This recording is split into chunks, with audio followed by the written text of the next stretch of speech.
Hey everybody, how's everybody doing today?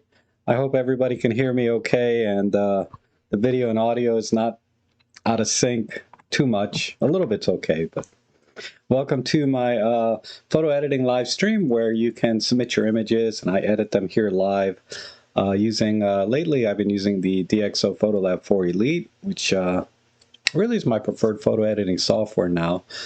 And I also put my image out there for you guys to edit. I always like to see what you guys do with mine. And I just had a quick skim of the images, and you guys did a fantastic job as always. So I will try and live up to that standard with your images.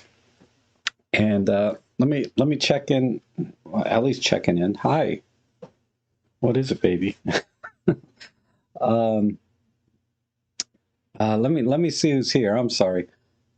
I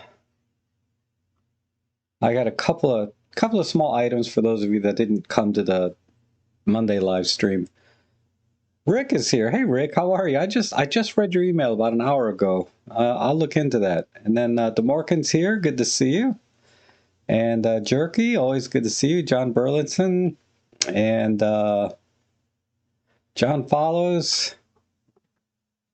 Michael, Music Sound Gear. All right. And Steve Dodson, good morning from North Carolina. And Elizabeth is here. And yes, Rick, I will be late today, as always. Oh, Archie Ray is here, and Plato, Scott Mumford, Roberto, awesome, Gigafish, good to see you. Serge and Klaus, oh, hey, Stuttgart, how are you? And, oh my goodness, hey, Randy, how are you? Okay, Ellie, you gonna say hi? Look over there. Look over there. No? Look at me. Okay, look over there. Look over there. There you go. She gets it when I point. All right, get down. Get down. I'm working. Oh, need to brush her. She's just leaving hair everywhere. But uh, one little item that's related to my photo editing is I had to get my eyes checked to renew my driver's license. And I got 20/20 vision. I know it's the greatest, she said. The doctor said I'll need reading glasses, like a 150, which is what I use anyway. But other than that, you know, peripheral vision for driving and everything, I just can't believe it. I can't believe it. I thought my eyesight was deteriorated, you know, a lot in the last few years. So I must have had supervision before my eyesight, you know, like when I was younger, started degrading. Because I remember being able to see everything like tack sharp. And when I'd go out at night, things weren't all foggy and blurry. You know, it was like everything was crispy. But now I feel like I can't see anywhere near like I used to. But I'm normal now based on, because I've never had an eye test before, ever, you know, other than the first time I got my license, you know, 50 years ago or however long ago, 40 years. Oh, anyhow, so that's that. And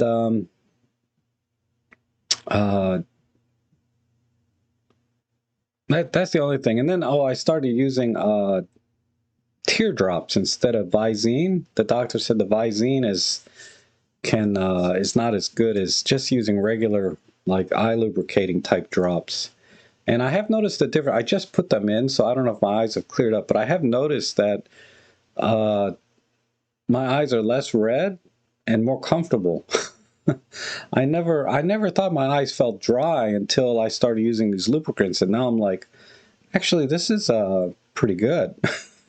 So just a couple of tips for those of you that use Visine. Maybe switch over to like those artificial tears and the eye lubricants, and it may help more than Visine. Because Visine, I've noticed, and she confirmed this, that if you use it too much, your eyes will get even more red. Yeah, I'm going to try and avoid the Visine antihistamine type things to reduce redness, and only use it when I'm having an allergy issue, when they start to itch and stuff. So anyhow, okay, that's enough of that. Oh, you like this backdrop? Yeah, this is from the IT crowd. I watched a little bit last night, and I just felt like putting up this backdrop today. Let's go ahead and get to the images. One of my favorite episodes actually is the red door here. There's an episode, The Red Door. I love that. Just when Jen opens the door the first time. Wow, that was great. Take one DPT for reading or looking on computer screen. It's comfortable. Yes, I will try that, Klaus. I mean, I'm at about arm's length from the monitor I'm using today, and it's a widescreen, but you know, it's a 20. I guess it's a 24-inch wide. I don't know, whatever it is. I've been shopping new monitors, but I've been having a hard time finding one that is perfect for me. And there's so many choices, you know. Maybe I was thinking 27, 28-inch 4K monitor, you know, in terms of ergonomics. But then that would be, they say that the pixel pitch is a little bit too high for photo editing, and you have to zoom in at like 200, 400% to really see any defects and fine details that you would normally see on a 1080p monitor, which is what I'm using now. But I won't know, because I have to buy it and try it and see. And then if that turns out to be the case, I hate to have to return it and get something else. You know, some people say the 1440p is a good compromise, and that would certainly save some money. And then I want to find one that is 100% Adobe RGB compatible. Not that I ever work in that color space, but I've had this monitor for about 8 years now, and it's still going strong. I just calibrated it, and it's, you know, 99% sRGB, 77% Adobe RGB, you know, and it's just the right brightness for this room at 180 nits. You know, I don't need 300 nits or 800 nits or 1,000. It's IPS display, but so it's an excellent monitor by all counts. It's just a matter of, do I need to upgrade to a higher resolution and bigger screen? Because I'm debating just buying like a 43-inch TV and putting it on a stand over here.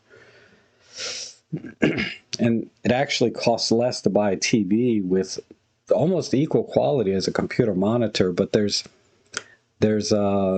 problems with resolution,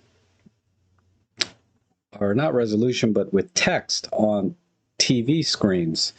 Is a lot of them use a BGR array instead of RGB, and that can cause some problems with fine text in on a computer screen, because you're reading text all the time, right? So it would be pointless to go TV if the BGR, if that's the case. And again, I don't know unless I really try it myself and see. And then I'm debating between VA panel and IPS panel. The VA panels seem to have the wide color gamut now that IPS panels were pretty much, that was their claim to fame. But the VA panels are really good now with the QLED. This is a photo editing stream. Let's get to the photo editing. It's just such a small group here that I don't mind, you know, taking a few minutes to talk about other things, even if they're very thinly related to what I'll be doing today. But I'll let you know what I decide on. I just, you know, I could go 32-inch 4K monitor, but they're so expensive, when I could get a 43-inch TV that should be virtually equal to that for half the price. Just, you know, because TVs, they have that Google or Roku, or they have the smart interface integrated, which drives the price down because of the advertising. And that's why these big screen TVs are so cheap relative to just buying a computer monitor, because a lot of the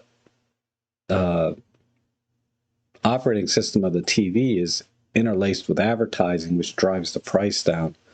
So I don't know. Okay. Yeah, an Android TV, right? Yeah, that seems to be the direction I'm going. There's about a $500 TV.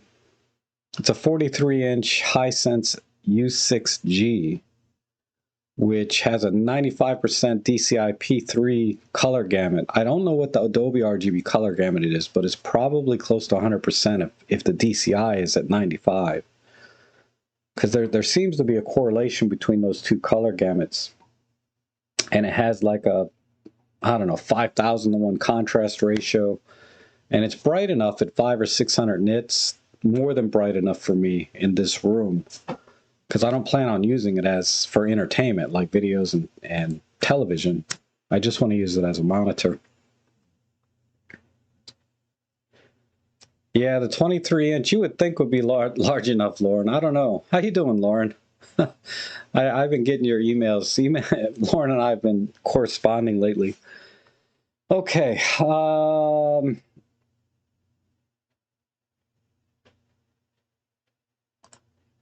do I switch screens here? I just need to get a bottle of water and we'll start editing. Oops, I'm sorry, Ellie. I'm sorry, baby.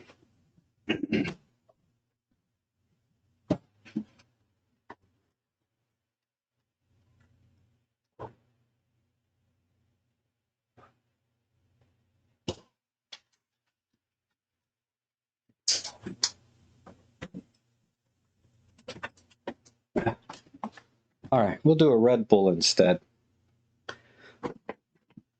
Give me a little. I only got about 5 hours sleep, which is about 5 hours less than I wanted. Okay, let me go to.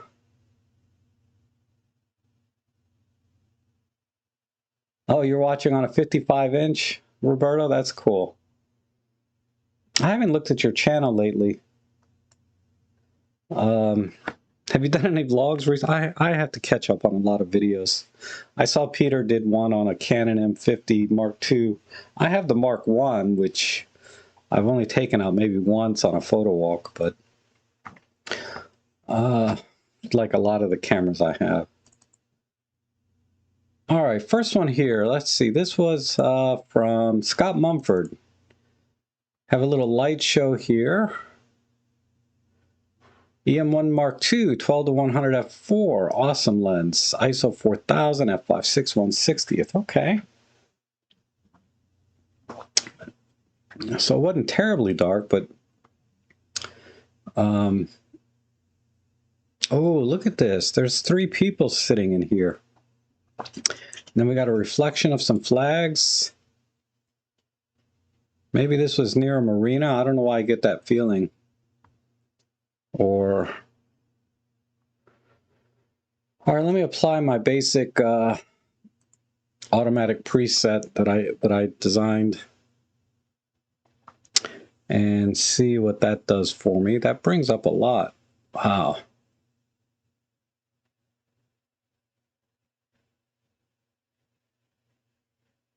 And I think compositionally, what is this? Somebody's foot or something?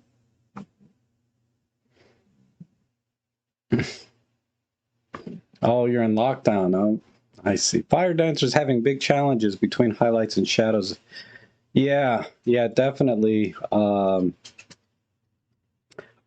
If they let you know, a fill-in flash would be perfect here. And you'd probably have to put an orange gel on it to try to match the white balance. Ouch, ouch. Sorry, I got a blister on my toe because I wore some new shoes and now I'm in pain. Okay, let me focus on this for a minute. I'm just gonna focus right in here, and we'll go with a taller shot. Maybe, I don't know, maybe a horizontal, because I kind of like the flags over here. I'd like to keep that as part of the, and also this sign. A little more room on the bottom. I made my mouse too big, so it's hard for me to get any precision.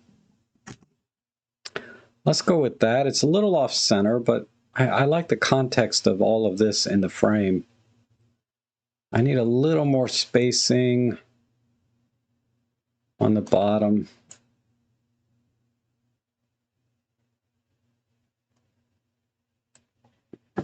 Okay. It's a little bit off, it's a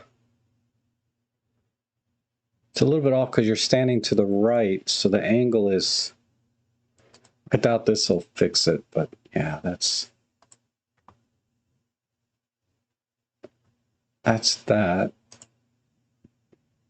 Let's see if we can work with the shadows. If I bring this up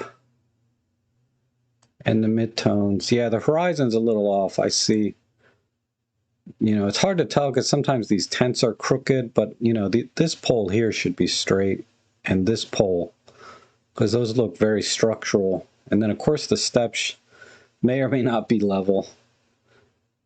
Depends on the how old they are.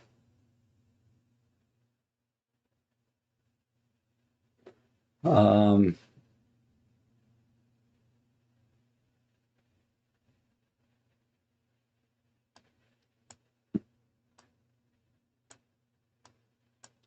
problem is, yeah, their pants are black. So I'm going to keep that right there.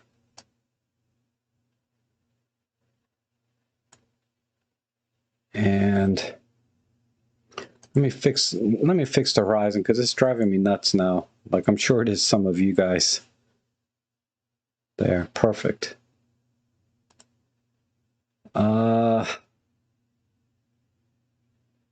Okay, now let's work on the color a little bit. It's just a tad bit too warm. Even though, you know, because fire in general is like around 1000 or 2000 Kelvin. I mean, it's really, really warm. But our eyes don't necessarily see it that warm. So I just want to make it look just a hair bit more natural.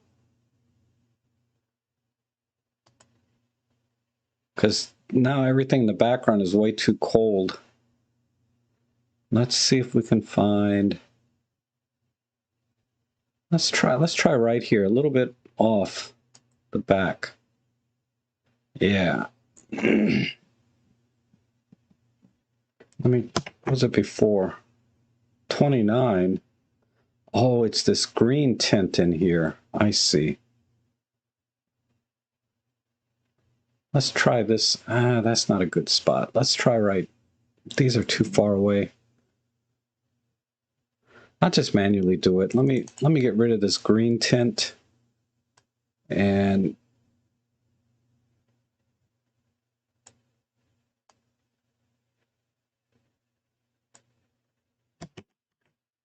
hold on.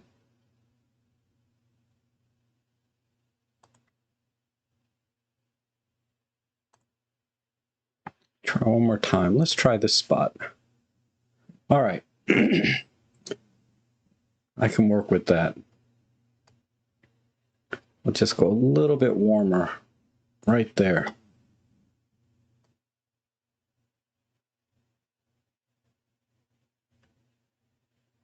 It's mostly just that green tint in the image. And let's add a little contrast.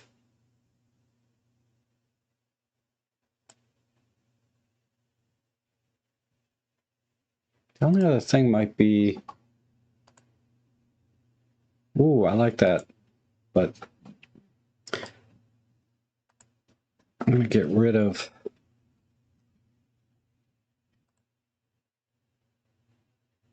a little bit less feathering. See how we do here.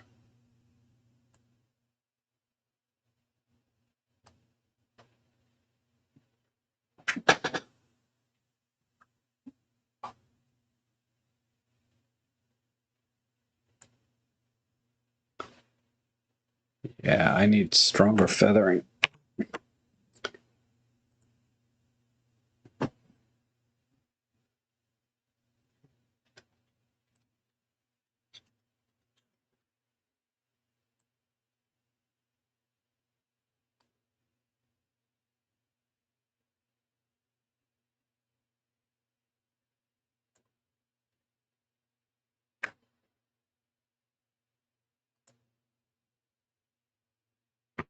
Oh, my mouse is freezing up a little bit.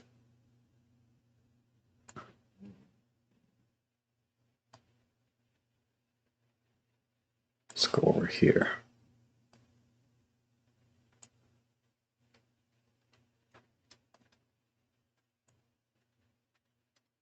Okay. Ugh.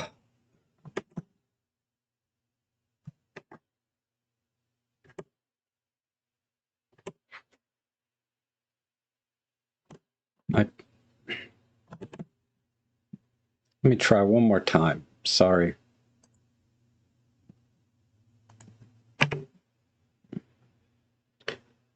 So we were at there and there.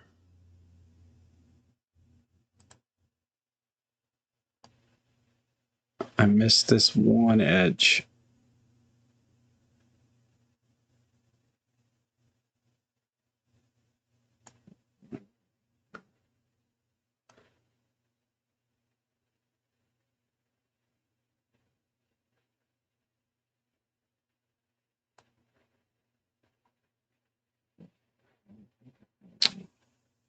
Why?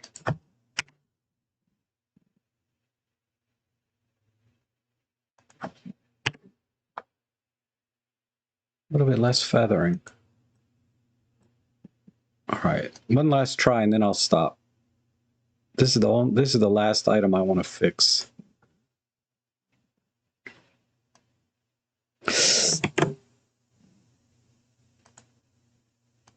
Bring this down here. All right, that's good enough. And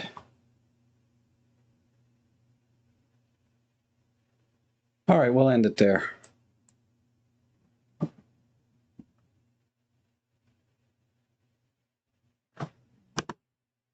So there's the before and after. So we, you know, did a pretty good job bringing the shadows back. I'd have to work on the cloning a little bit more, but other than that, I think that's a pretty decent edit of bringing back what we were seeing.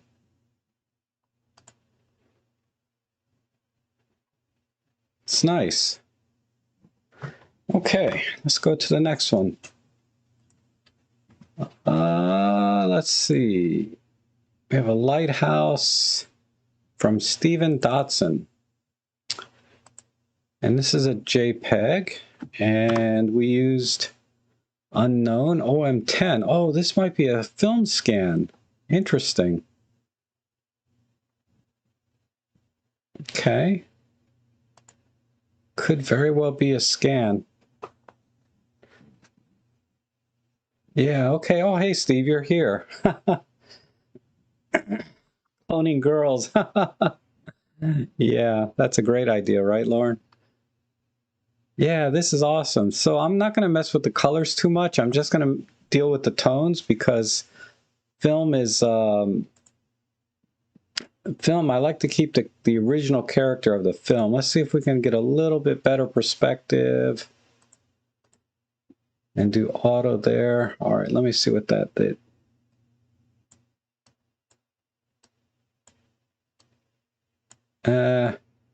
We'll just manually do the horizon.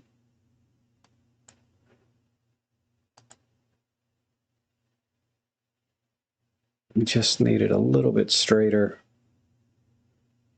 And compositionally, I'm going to take a little bit off the bottom and go here. Because I get you're going with this line, leading up to the lighthouse, but I don't think we need that too much in this case. It's not quite, the line is a little bit too low. And then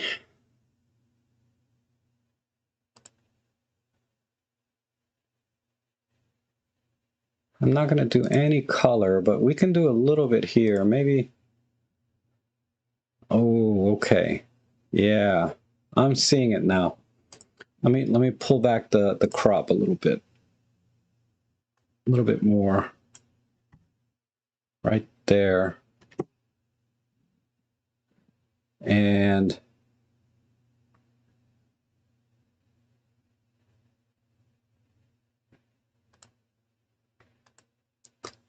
yeah, that's a bit too strong. Just a little bit there. And then just a little bit of light painting.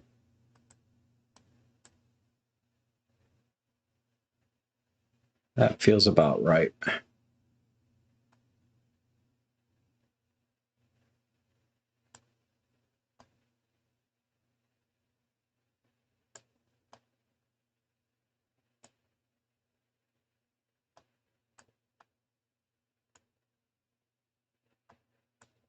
Right in here.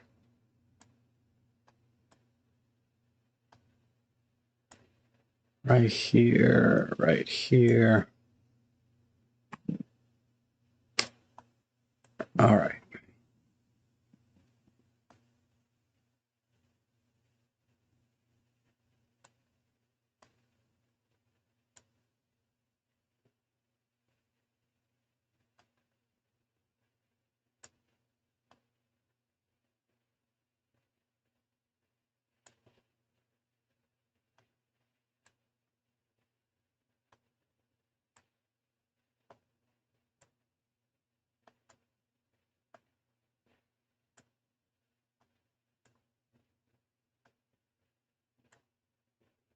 A little bit stronger in here, especially right here.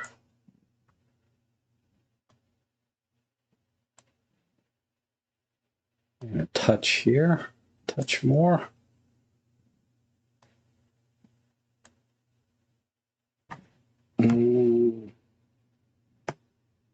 Touch more in here.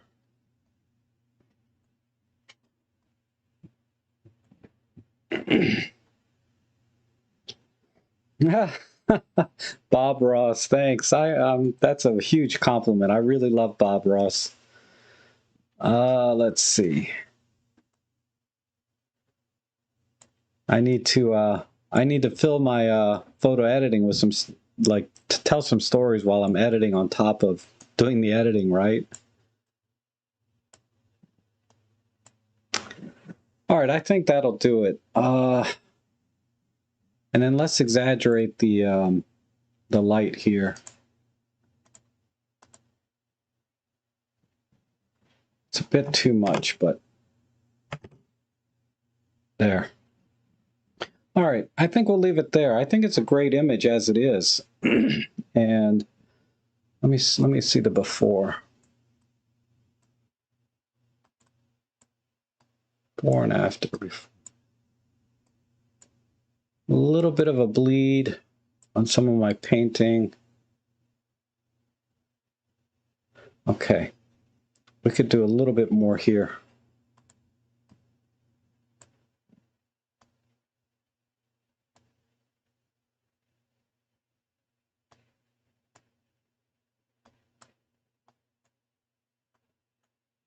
Just a little bit more dynamic range in the shot. Oh, there's a light here. We'll bring that up a little bit there, a little stronger here and here.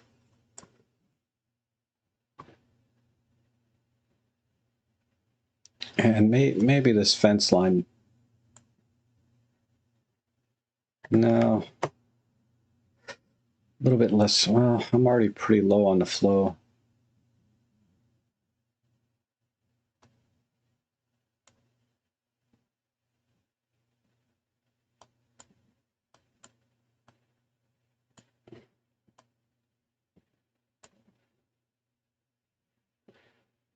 Okay, now I'm done. So let's do before and after. Or is it this one? No. Oh, I gotta hit the escape key. There we go. So there's the before and after. I just cropped in because there was just too much stuff on the bottom left. The sidewalk and the fence were dominating the frame a little bit more than I liked. And then I didn't touch any of the color or white balance because I think film is just beautiful as it is. All I wanted to do was just enhance the lighting, sort of the dynamic range of the scene, because other than the lighthouse, it's a relatively flat image. If you took this lighthouse away, like the light here, the rest of this is very flat. Whereas I feel like in real life it would probably been more dynamic looking, and that's probably because of the way film is, right? It doesn't have quite the dynamic range as our digital cameras, so I was just including that. So there's the final image without my big head in there. But yeah, I think the biggest difference is really just cutting out the sidewalk on the left side. It was just a little bit too much in there. Okay. Let's see. Oops, let's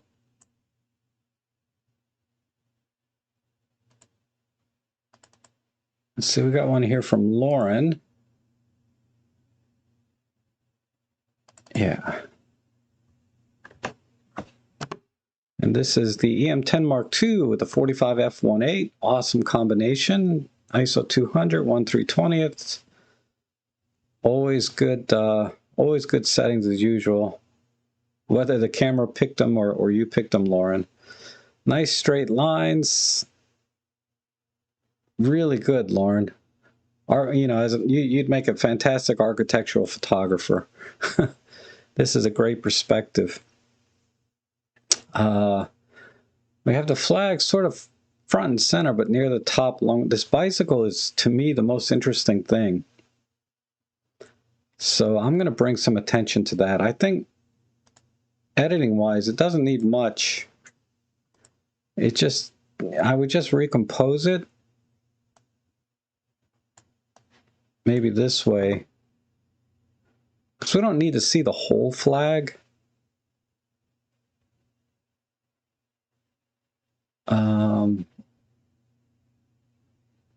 Because this is the most interesting part of the picture, is this bicycle, this wood, this little shop here, then everything else is just a backdrop. And the flag just peeking in here is, I think, a nice accent to the overall scene. My question is about this pole on the right.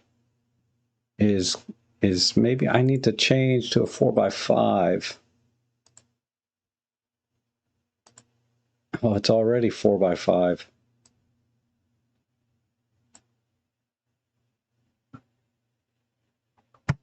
I feel like, yeah.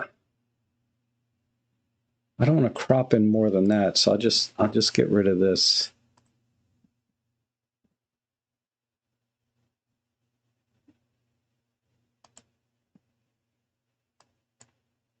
Okay.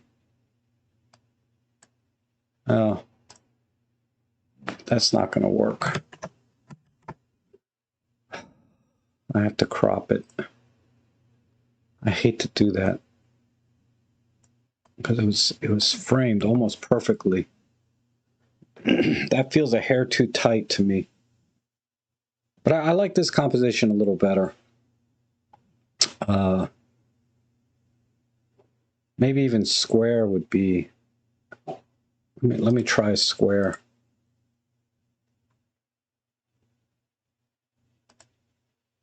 Then I can get even more detail in.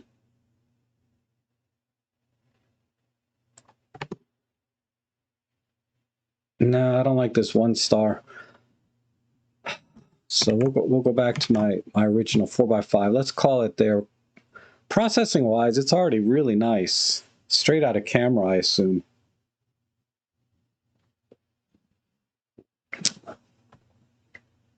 Yeah, this is great. If anything, I might take some of the light off the side. maybe, let me just get a feel for, because this is a little bit too bright over here. So if I just take a little bit off the exposure, pull the highlights in, maybe not that much.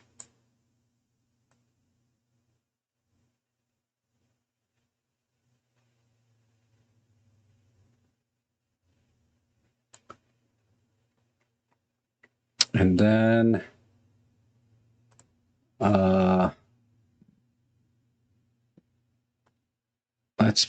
let's do a little bit in here.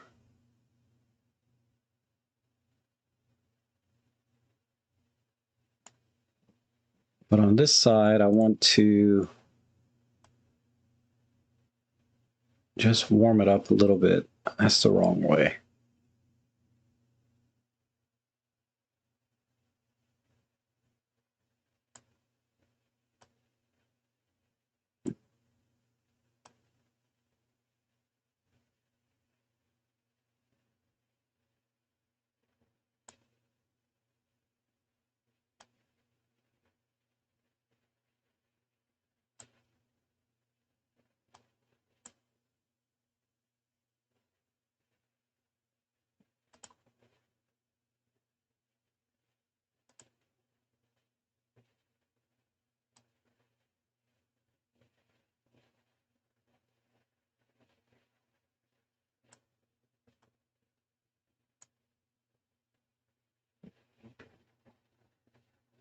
All right, let's call it there. I wanted to warm this side up a little bit more, like it was in the light. But I don't have white balance with Photolab 4. I have like this tint slider.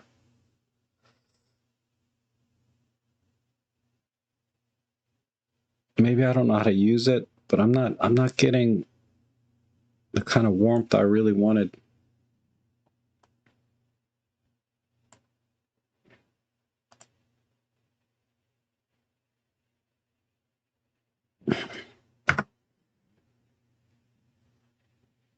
Maybe if I do a global, I'll do that. Let me do just a global adjustment here.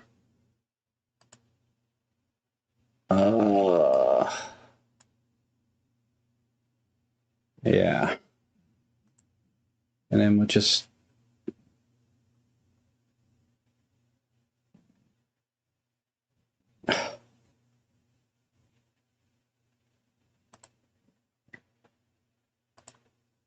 this second brush.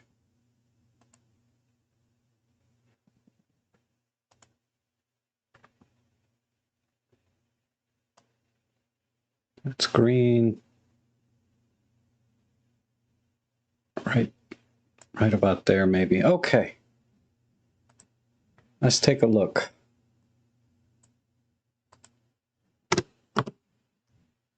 So there's the before and after. So yeah, I think cropping in, it needs a little bit of a tilt, but no, it's perfect. It's just, yeah, it's fine. A little bit of a crop gets rid of some of how busy the scene is, which in street photography is usually desirable. But this bike is so interesting that I wanted to just have that be the main subject and not the entire street. So eliminating all of the elements, but keeping a little bit of an accent from the flag, a little more focus on the doors into the store. Those saloon doors are really cool. And then separating the colors a little bit, making it a little bit warmer in the front and cooler in the back and a little darker in the back, I think really draws the eyes more towards the bike. So that's my final edit there. I think that looks pretty good. Okay.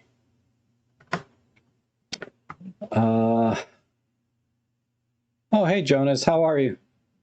I'll try and grab your edit here at the end. Just remind me if I forget. All right, let's go to the next one. John Burlinson. We have twins. Oh, no, it's a portrait. And looking good. Cool tattoo. Ooh, it'd have been nice to get more of this tattoo in the shot. But that's where I'm going to focus, is right over here, and get rid of this pole. Let's see what we used here. EM5 with a Panasonic 35-100. Great lens. Wide open 2.8 at 100 millimeters. Yeah, hence the terrific bokeh here and separation. Excuse me. Let's go ahead and apply an auto preset, because I'd really like to. I mean, you never want to over sharpen a portrait, but let's back some of this off. Okay. Now let's this is weird. Why is everything crooked, but she looks like she's standing straight? Because if I fix this geometrically,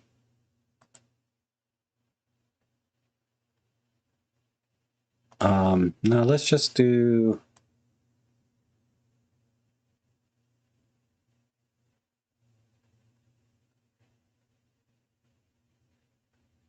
let's just do that.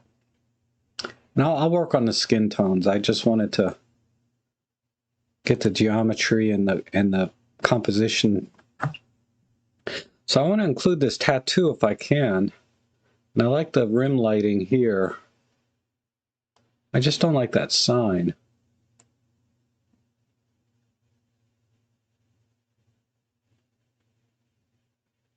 Maybe a portrait this way. Ugh. Cut off her arm. Now she looks like an amputee.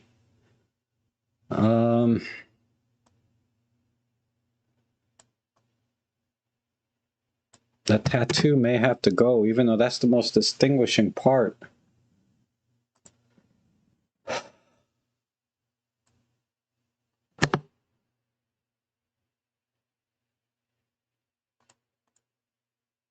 I don't like the head being cut off right there.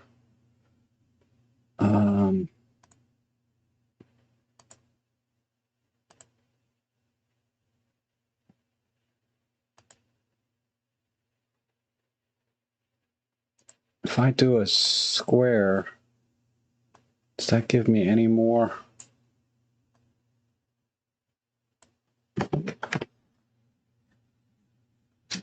Okay. Not quite. It's just a little out of balance. I can even fit her eye right in that.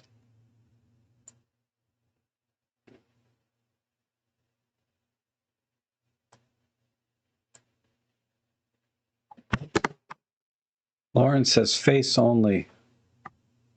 I don't know. I think this tattoo is everything about her.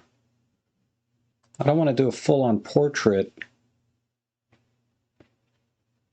All right, let's work with the color a little bit because it's just too cold.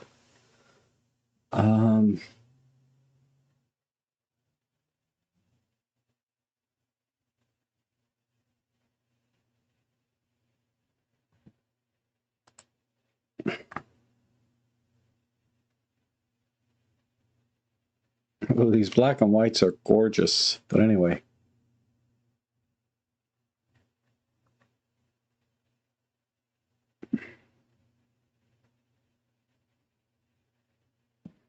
Not liking any of these, really. Maybe this one. Or this one.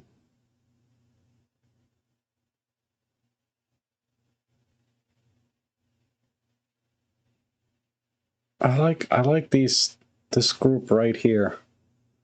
Poetic 70s, 60s. I'm gonna go poetic.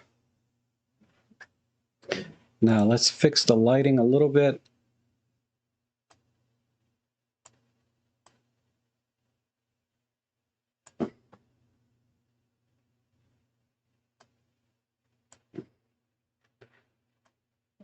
we'll fix her eyes. The brush.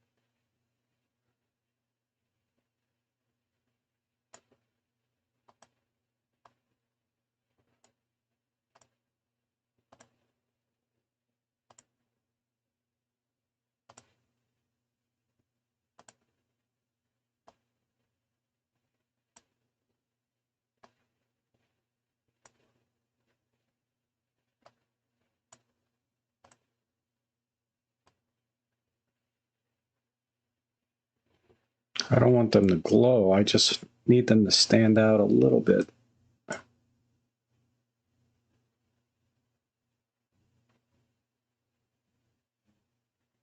There we go.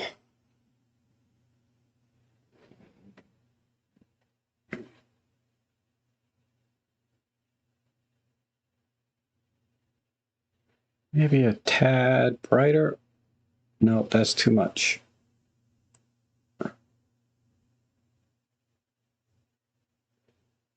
And let's try this. Give me a little more contrast.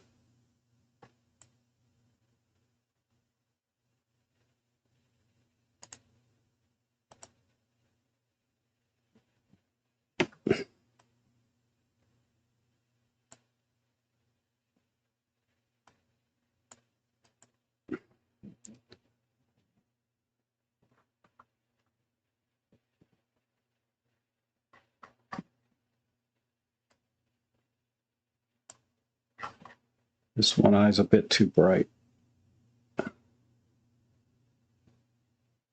All right, perfect. And no, I killed the highlight here. I need a little bit more.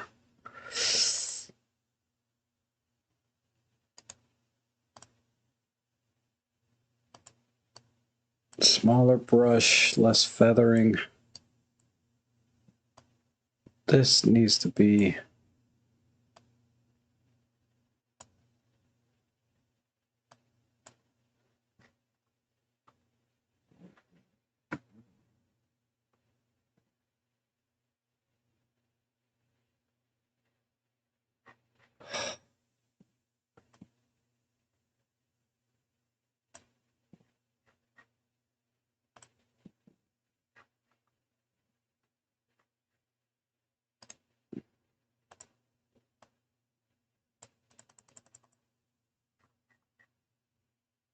Uh-oh, come on. All right.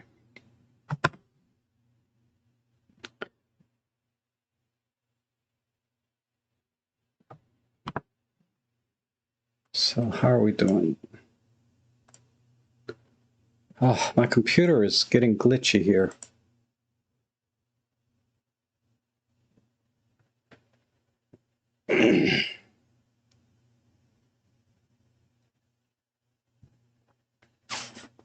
All right, what are you guys saying? You would remove the scratch marks from the chest? Maybe. In frame, though, not the landmass. I'd be inclined to follow Plato's thought and emphasize the light flare on her hair, take down the skin tones darker and brighten the eyes, but face in deep shadow. It could be. I kind of thought about that, like putting a grad filter this way. But I feel like this would just be, because the light here is so strong, it's just, it would be hard to darken this side. Let's try that. Let me just do an exaggerated version of it.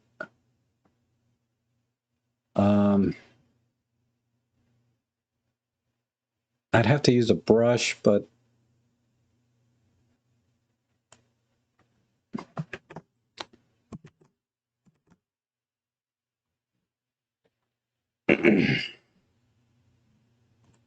Maybe... No.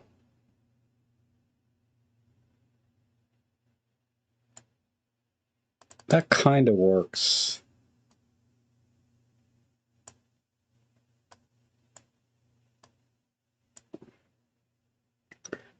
But I'm losing our eyes. So let me brighten those up.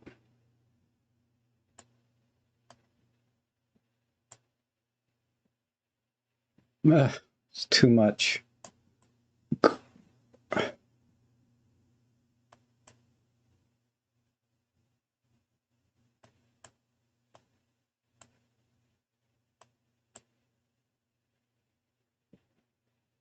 That's kind of there. I got mixed feelings on that, but that's okay.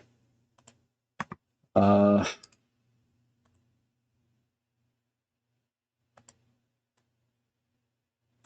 could do a little bit more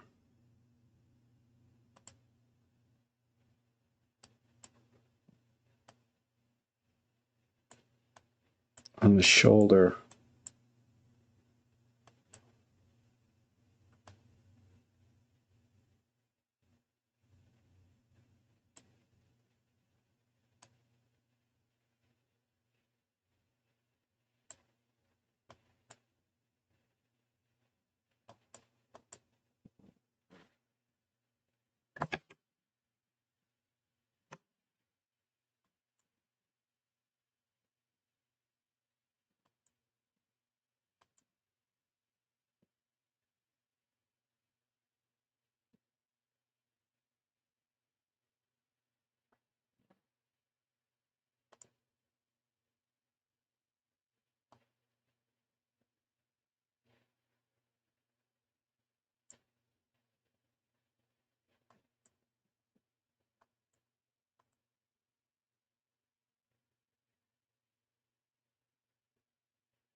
Other than these highlights now are a little bit too strong.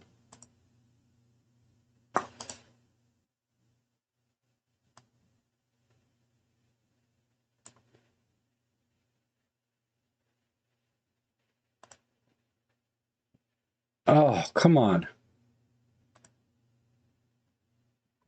All right. I knew something was not right because this thing was kind of glitching a little bit earlier, even though you may not have seen it.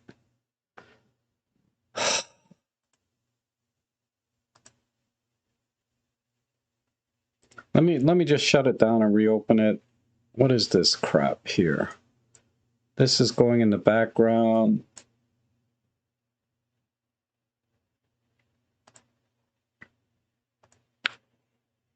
I installed this frickin' app. Where is it? This. Let me get rid of that. OBS, I need that. I need that. I don't need this. Or this. All right, let's reopen and see what happens. All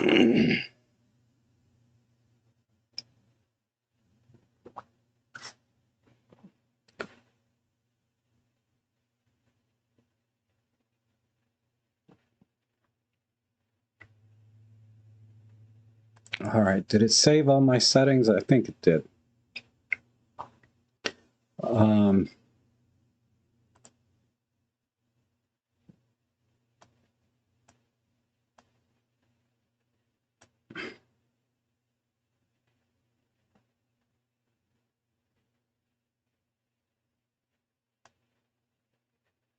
Yeah, we'll go with that.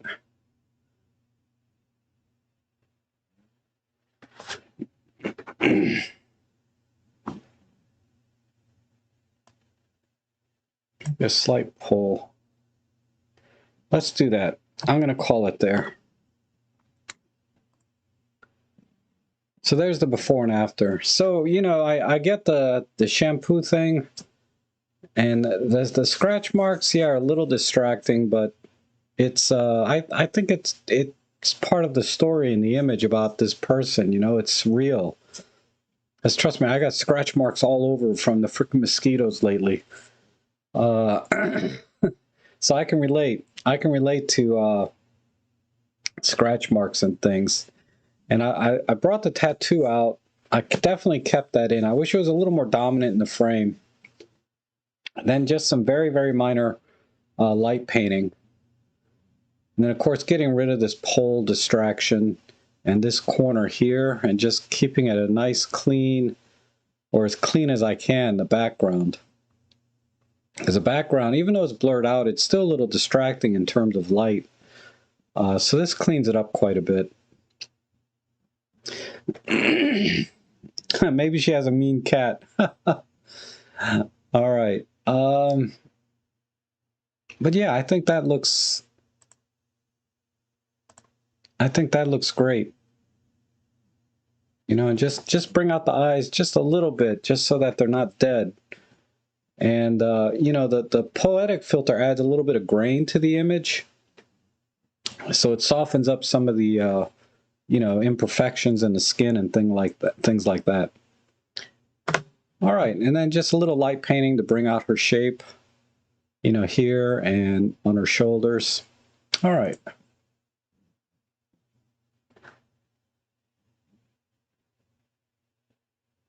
Nose and cheek area. That's an interesting idea. Let me try that, Lauren. Lauren's suggesting that I do eyes, nose.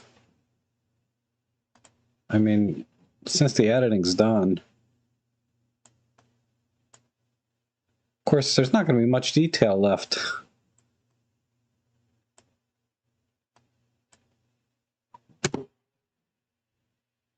I don't get it.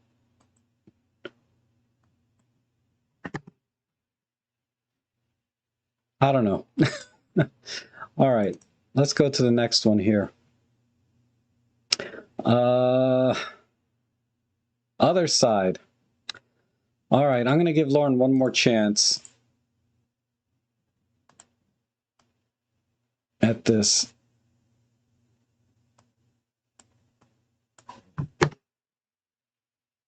I'm still not seeing it. I could get in a little tighter. There's just not enough detail left in the image. Okay.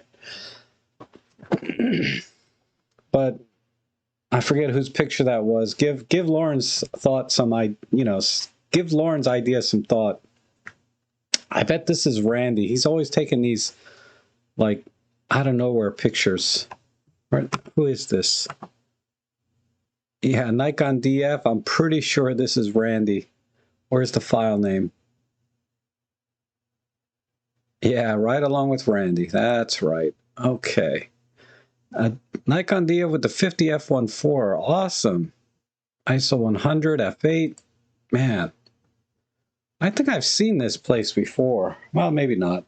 They all start to look alike after a while. Let me just apply basic preset.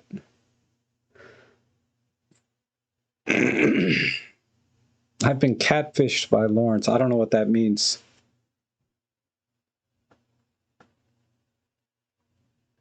There's some texture here in the front. Actually, this is not abandoned, man. There's like, well, maybe it is. But there's some arrangement here in the window. I like that. Man, I'm going to get a DF one day.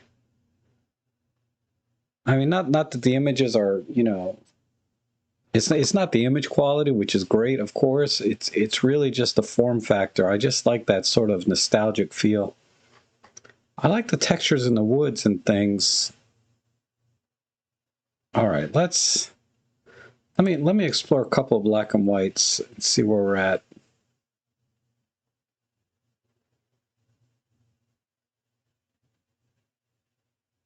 Yeah, this would be a fixer-upper in real estate, definitely. Honestly, they would just sell it for the land value and then tear down the house and build a condo or something. I'm not seeing any particular look that I think would work. Possibly this red tone.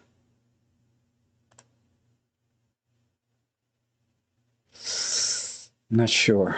Let me look at the black and whites again.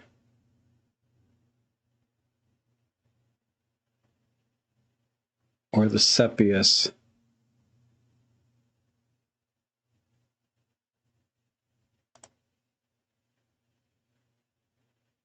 All right, I'm going to go with this.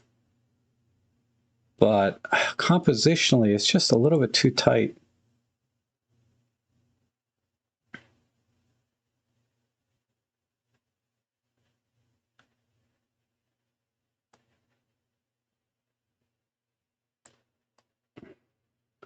And I like the trees, and I like the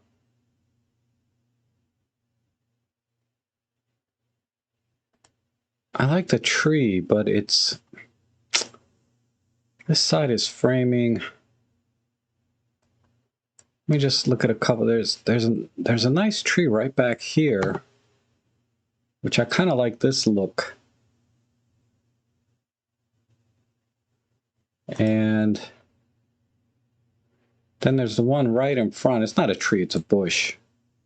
But there's this bush right over here that I like too. But that, yeah, that would require a little bit wider frame. So I'm going to go with the left side. The question is, do I want to keep this window? Yeah, I like the little bottles and everything. I'm going to do a 4x3 though.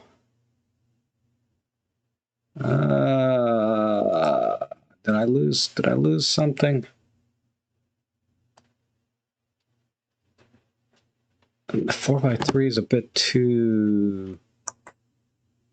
It's okay. I like it. All right, let's push the shadows a tiny bit.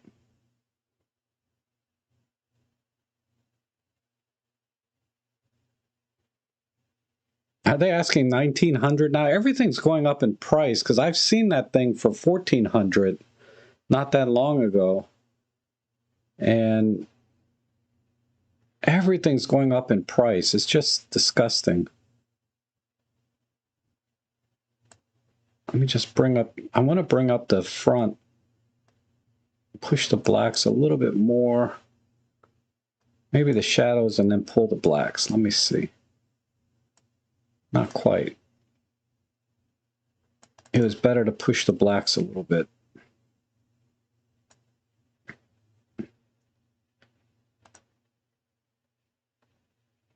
Nah, it's kind of fine the way it is. How about the midtones? No, I'm gonna add a vignette and call it.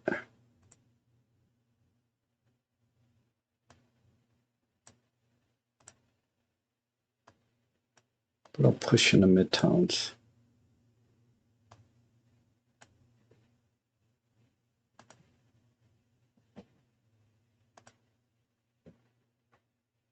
All right, I'm done.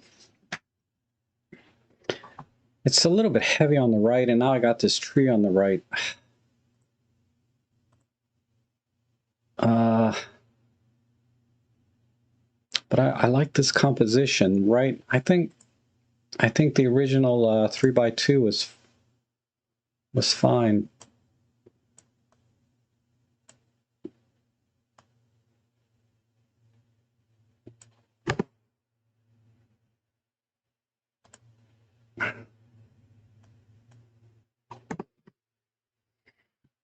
I just don't like this little bit in here. And it's a little bit heavy on the bottom right.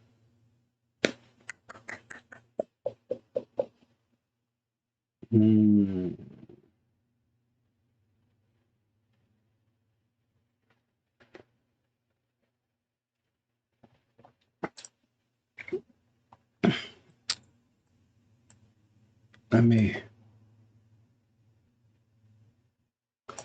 get rid of that one thing. All right, there we go. All right, let's do before and after.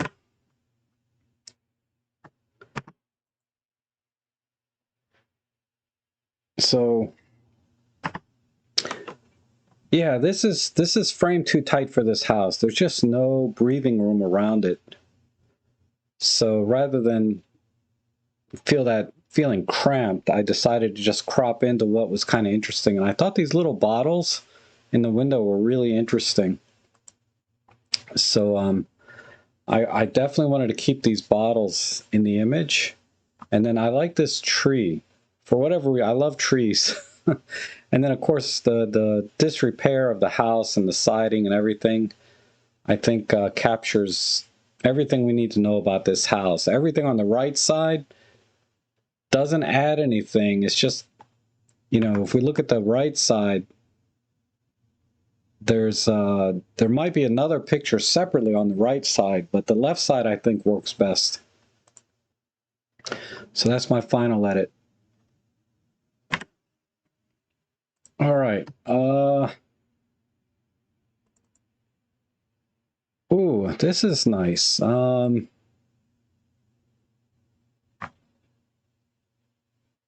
Who's this from? Samir. Okay, Samir. You really underexposed this to, I guess, keep the highlights. You didn't dial in any EV. We're f9, the Nikon Z7 Mark II. Okay. So we're going to have some dynamic range. Let me just apply my basic preset again. And get rid of this tree on the right, level the horizon, front and center the sun, add a little more okay, this is pretty straightforward. Front and center the sun.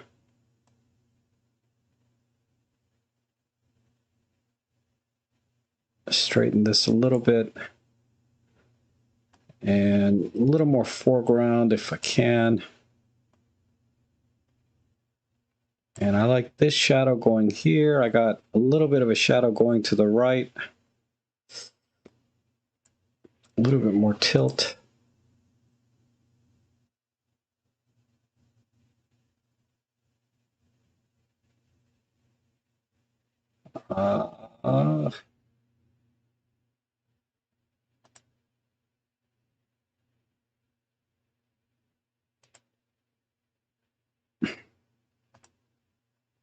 I need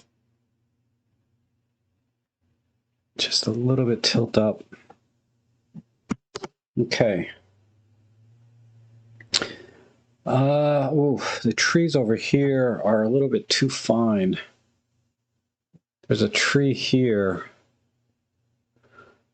So symmetry is out of the question. It's just there's too much difference between the right and the left. Oh, there's a trail here, I bet. That's why. That's why it's weird. Okay.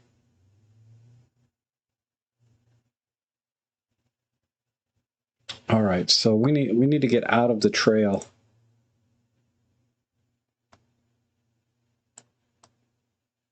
Let's see if we can make the lines feel longer.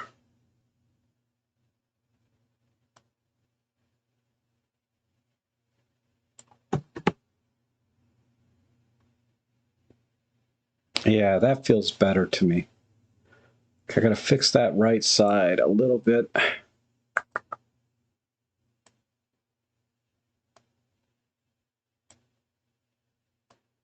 And the left side, there we go. Front and center.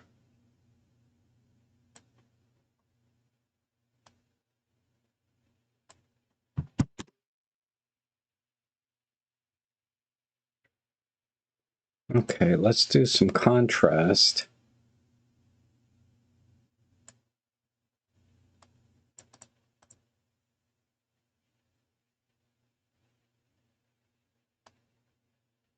Okay, let me consider a silhouette type look.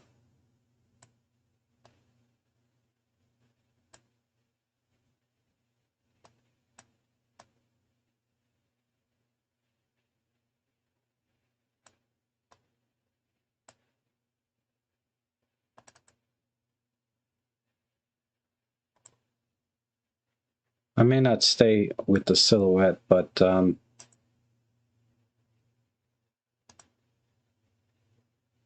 Shade.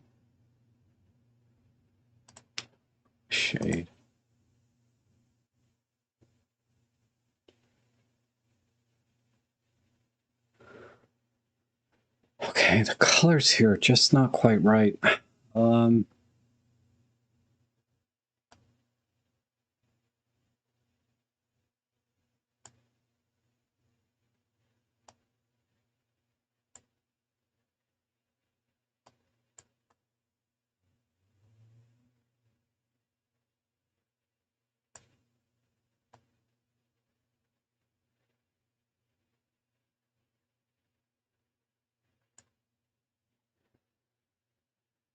All right, I think the silhouette idea is hurting a little bit. Let me...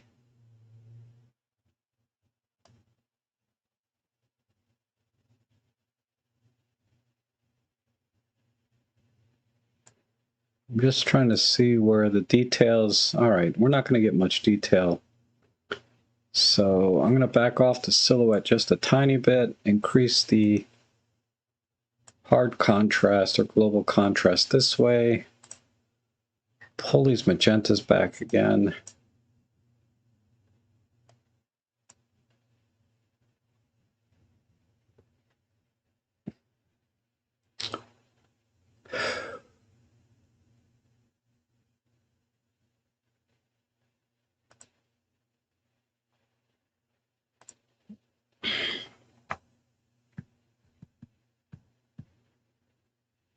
Let me just think about like because my Rick is saying he thought it was more striking this way, but my problem is the trail over here on the right. I mean, this kind of works. If it were not for this trail, I'd be 100% happy with this crop. But I think overall it's better this way than the way I had it with the vertical. Because the lines just aren't long enough to make the vertical work. I'm going to go with this. So let's see what the before and after looks like.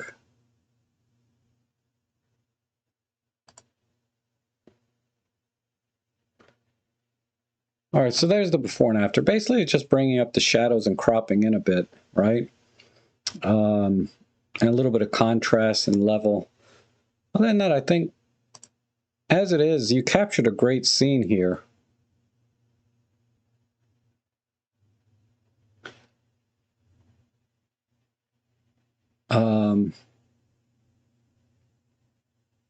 Yeah, I think that looks pretty good.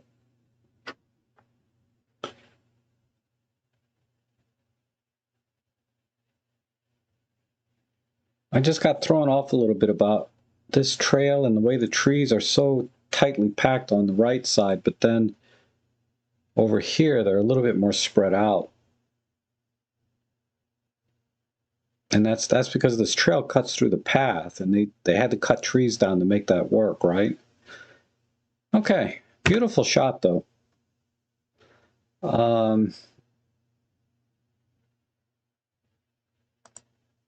Is there a... Yeah, there's a... See, there's the before, right? There's the after. So I think that works. Okay, and some minor white balance shifting. Let's go to the next one. You thought the original was best? You couldn't see anything in the original, Rick. It was just dark. But anyway, let's see.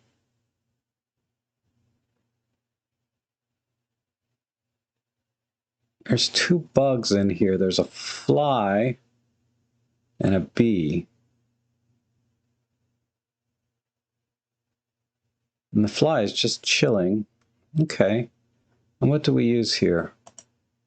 EM53, 40 to 150 Pro.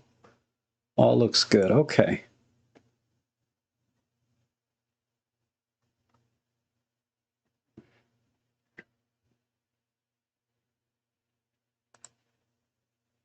let's do front and center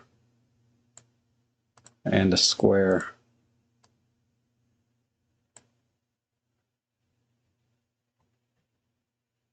And come in.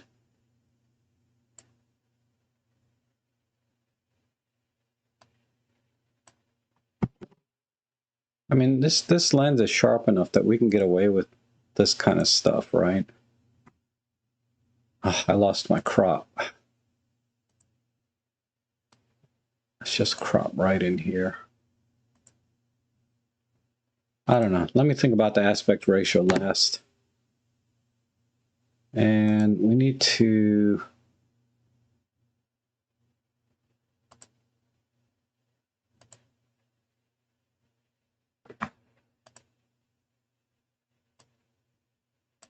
Okay, let's do it this way.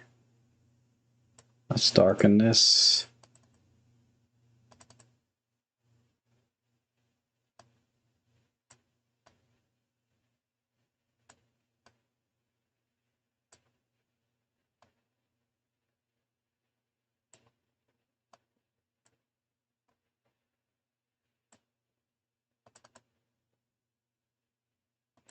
With a vignette instead.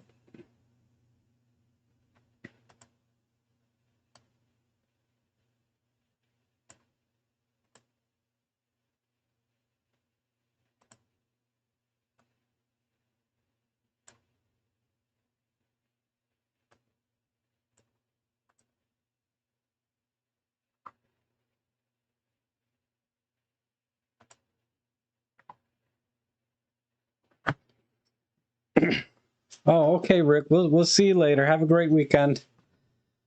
Always good to see you. Let's do the luminance.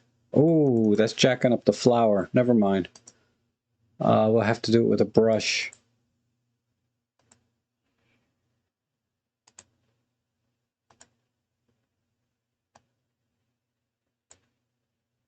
Let's try doing that and this.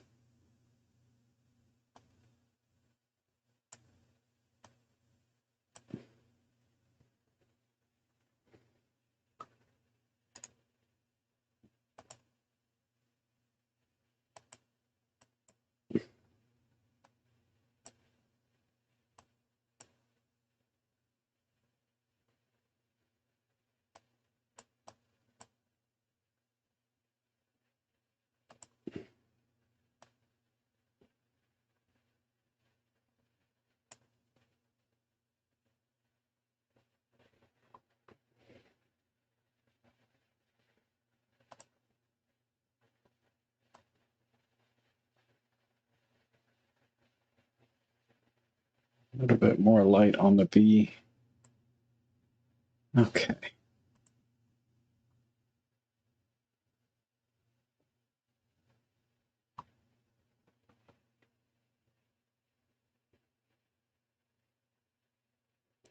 Now, can I get the contrast a little more interesting?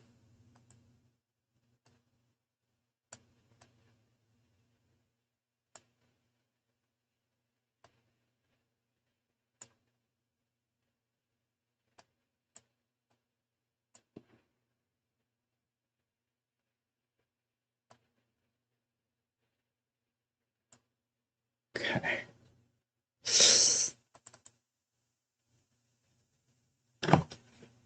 Oh, I just realized I'm not in the frame.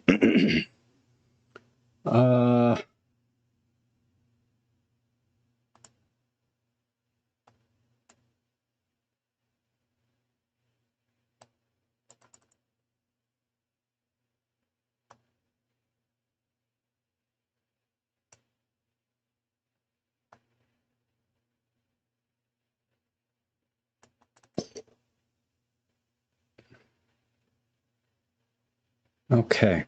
Now let's go back to my crop. I was thinking square originally.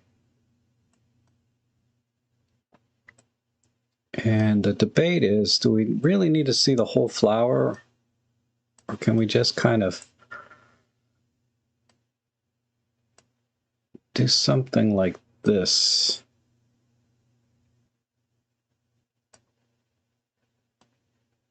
And just have a diagonal.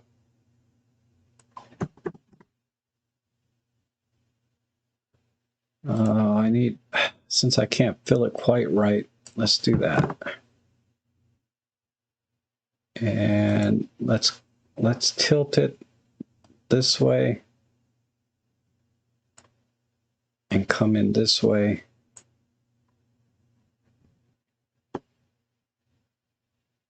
And let me fix the shadows a little bit.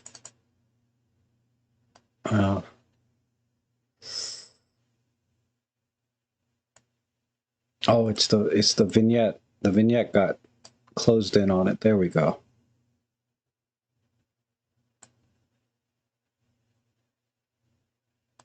I just need a little bit off the bottom here. There. All right. I think that works. Just get rid of this little bit right there, if it can. Yeah. Let's do a before and after. So you can see I cropped in quite a bit, right? It was just, it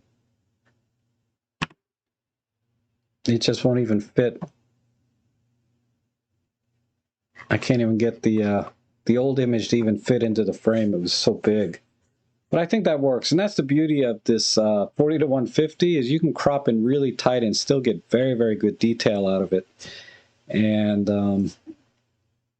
I think the final image here, this composition kind of works for me because now you can see the fly very clearly, which I had to light paint to bring it out brighter. And then the bee and everything. I mean, you can see so many details because, you know, pro lenses are very sharp, right? But I think that looks really good. And if we do a before and after, there's the before, there's the after. So we're able to bring out a lot of detail. Okay.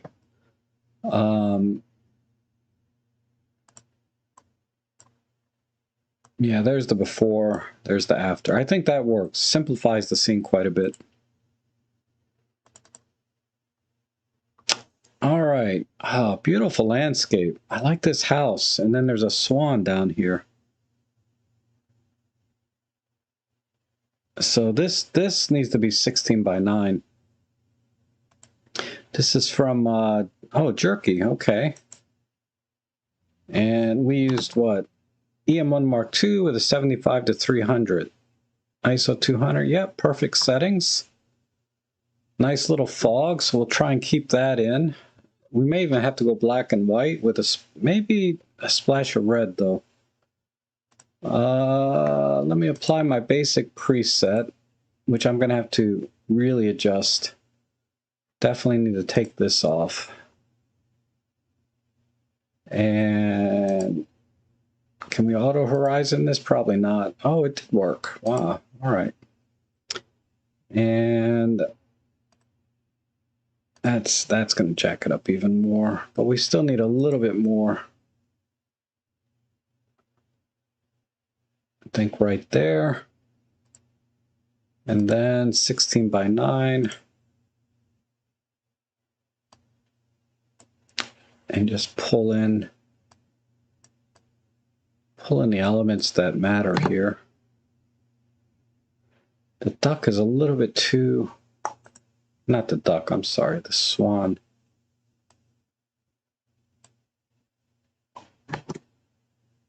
Was a little bit too centered. I like just a little bit of asymmetry.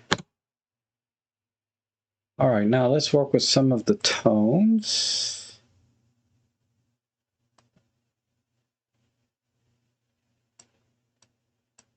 Go a little lower contrast. No, that's not going to work, but just a tad.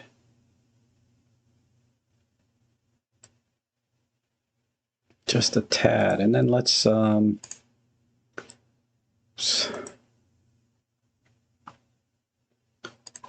Let's fix the bottom here. The color is a little bit too strong relative to the rest of the scene.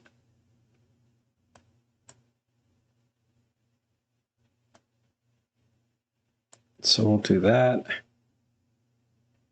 And then let's do a brush here.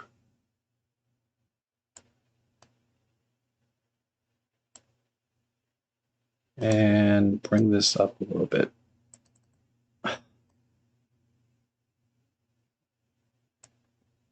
Maybe,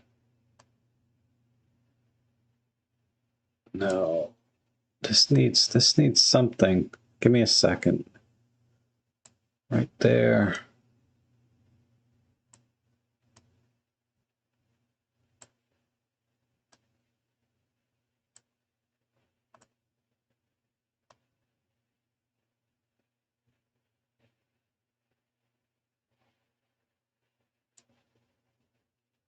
Okay.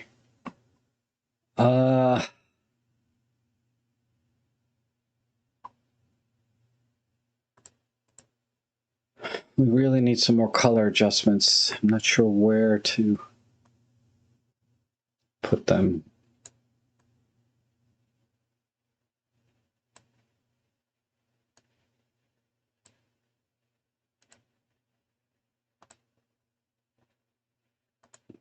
I think the ash shot balance is pretty good.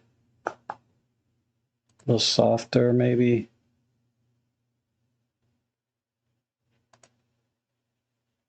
A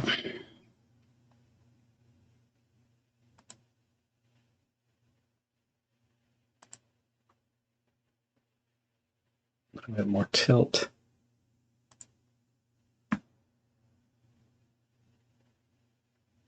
And this mound on the left,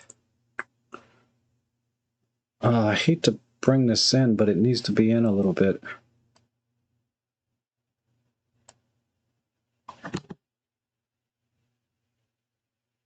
The way this hill cuts off right here, I guess that'll work. Let's try a tiny bit of vignette. And a little bit more or less here, yeah.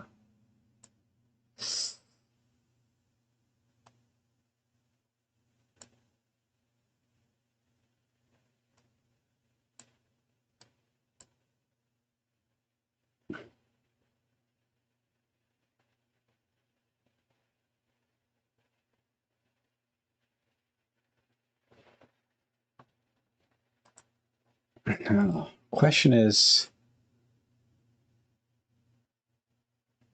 color or back? Well, let's try. No, I kind of like the color, but let's try less color this way. Maybe sepia with more color. There we go.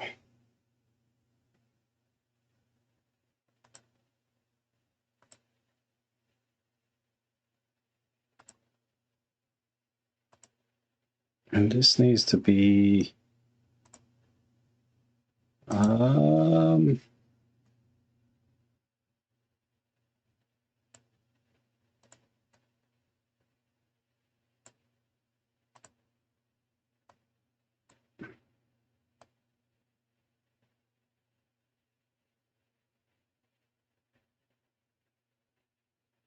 right there.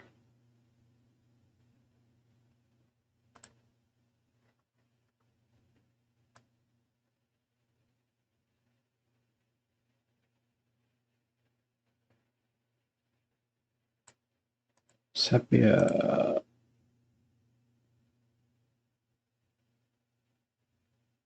It's just this area needs to be sharper. Let me do that with a brush.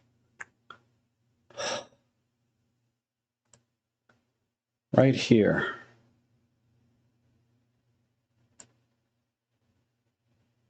This needs a clear view.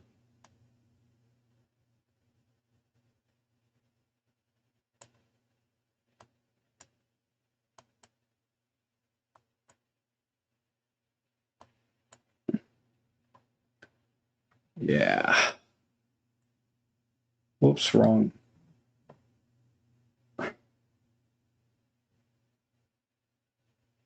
That's that one.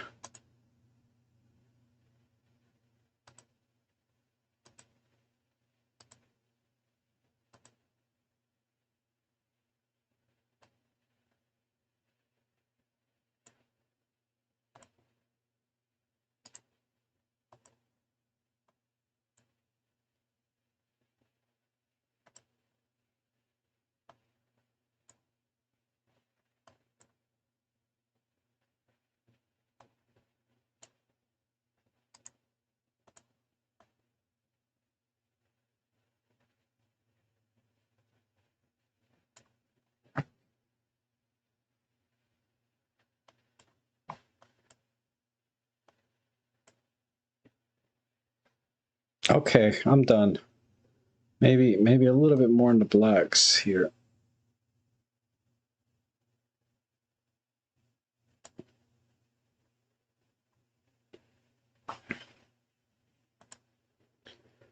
So, before and after. I mean, the before image is really nice, but the color of the grass in the front is too strong. I guess the sun is hitting it directly or something, but it's just dominating the scene. So I desaturated and cut a little bit off and ended up with this. My brushing was a little bit harsh here, but there's the before, which is beautiful, right?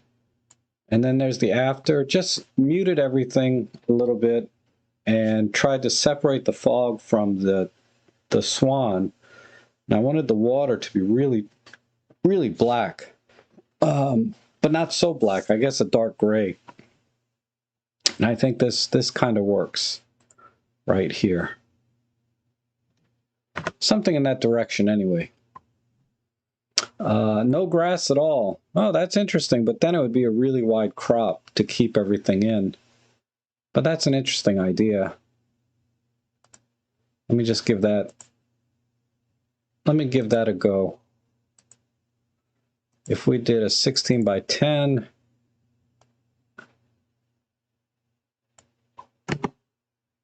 oh, that looks pretty good. I wish it was wider though. Let's do unconstrained.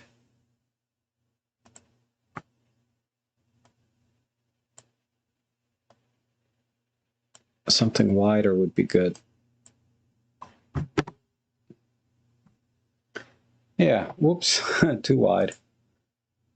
Went right off the frame.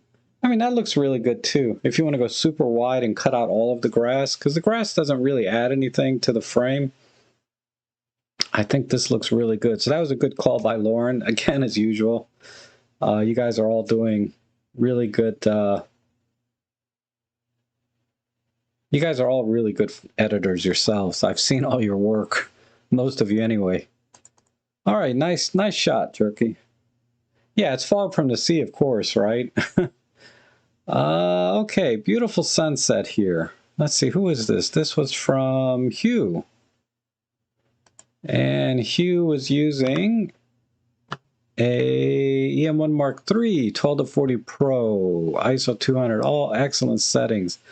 So you intentionally wanted to save the highlights based on the EV reading there. So this just needs really, this needs to be a wide shot too, I guess. Let's do that.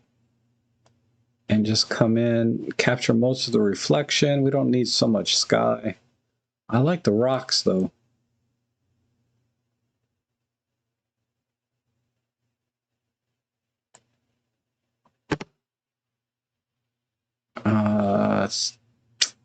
It's splitting the horizon right in half, right?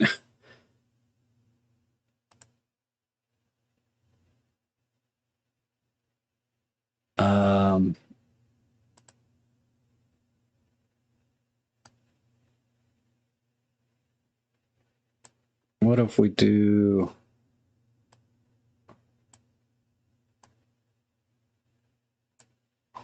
something like that? Because I kind of like this little line here. All right. just do that and that and that and that. Let me just click a few automatic things.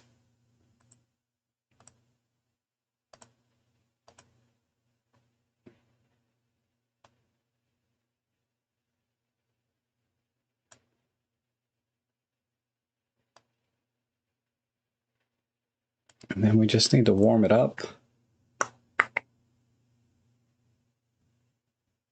A little bit more magenta.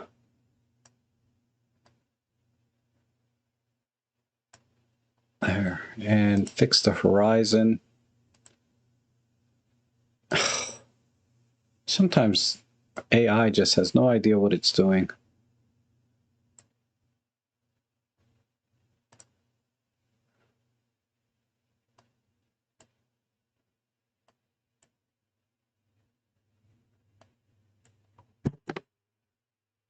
There. I think that's pretty much it, unless I play with the contrast for the sky a little bit.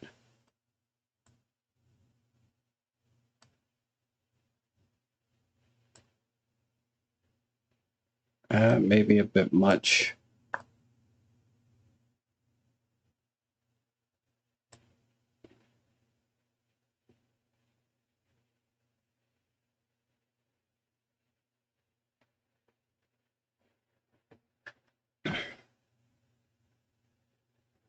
Yep, I think I'm done. All right.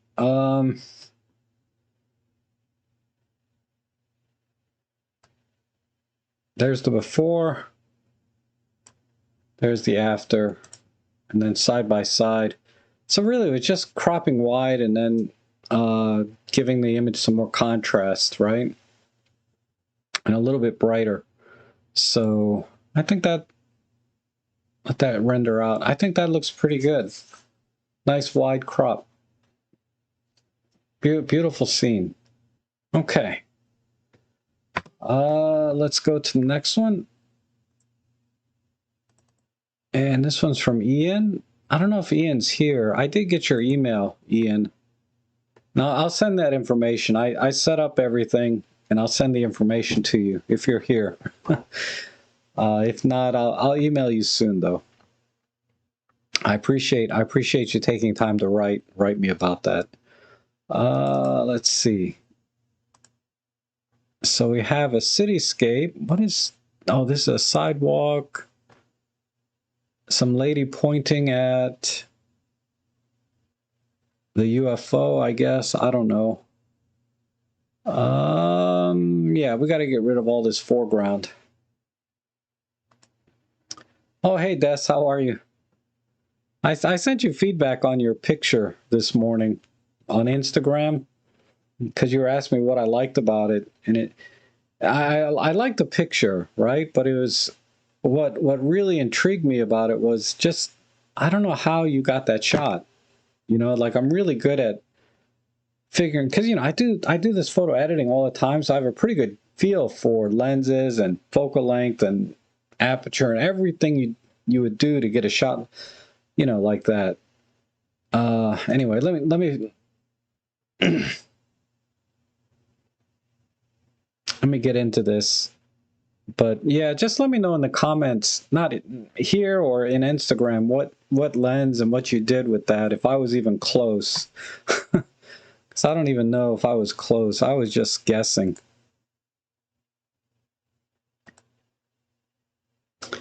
Oh, what did that do? That's interesting.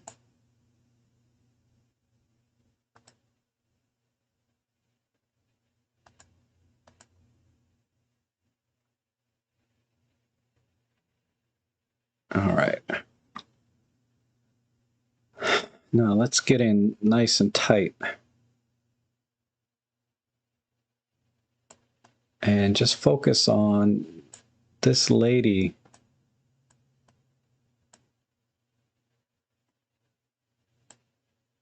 And the cityscape.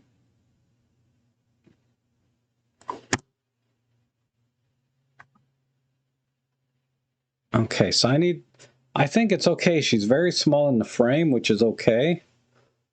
I just need to bring a little more attention to her somehow. So maybe I mean, I hate to just push shadows, but let me see if that'll work.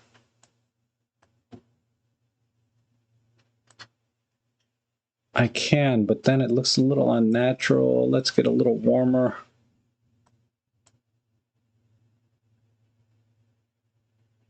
Tad magenta. No. Just a very small tad. Definitely need, not so much in the shadows, but definitely in the highlights. Some very strong contrast. Oof, I'm jacking up the sky though. So let's not do that too much.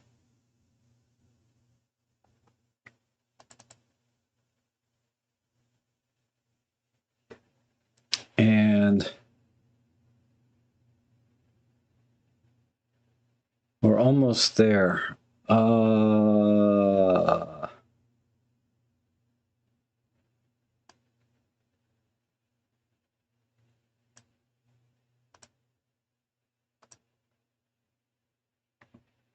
See, get a smaller brush, a little less feathering.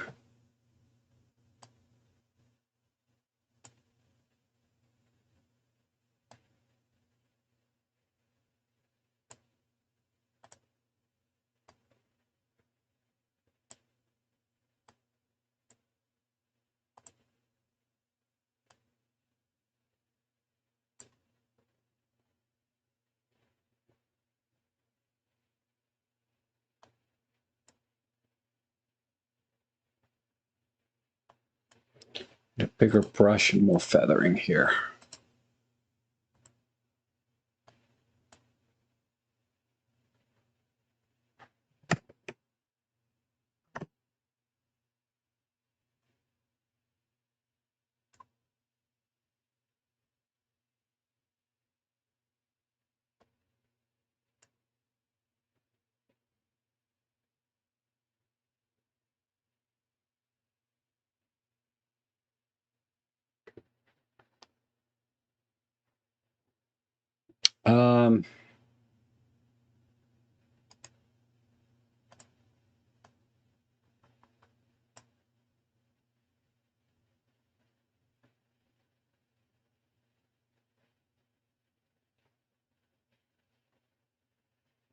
Okay, one more idea. Oh my God, Lauren. You are too funny. Let's cool this off a bit. Not quite that much, dumbass.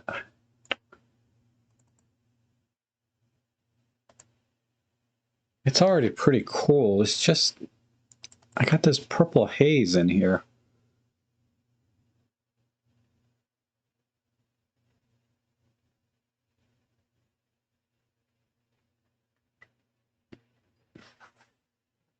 We'll deal with that. Okay, good. Go back to the lighting.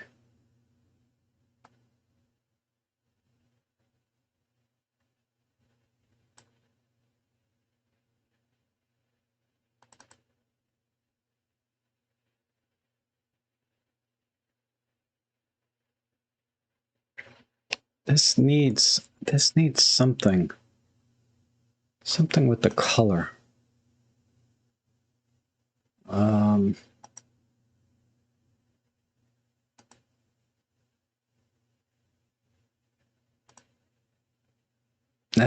Come on. Mauve. Not purple. What's going to offset purple? Some kind of yellow.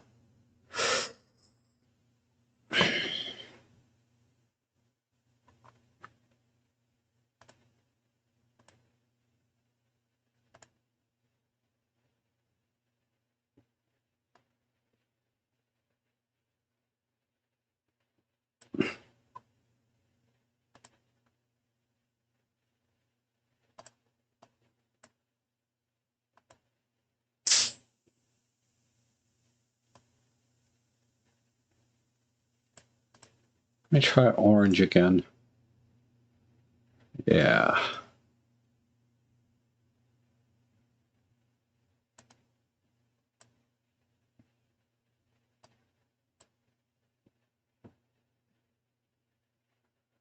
Okay.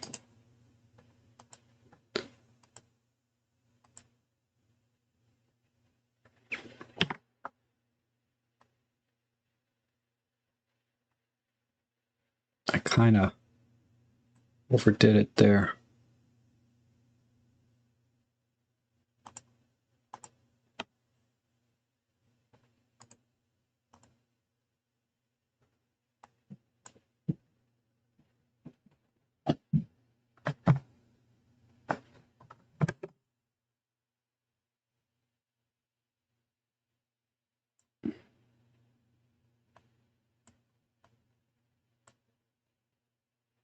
Okay.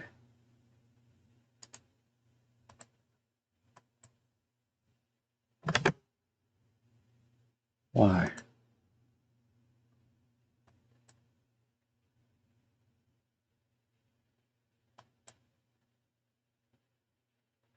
All right, I'm going to call it there. Let's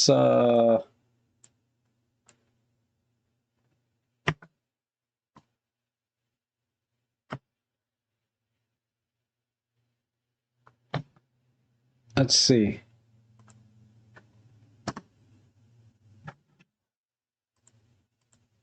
So there's the before and after. Yeah, all of the weeds in the front just had to go. But I think, yeah, warming it up basically and a little bit of painting to add a little more attention to the front of the image helps. I like the reflection in the water here. It'd have been nice to be able to get a little bit more of that into the frame, but since it's not, I decided to focus on the lady.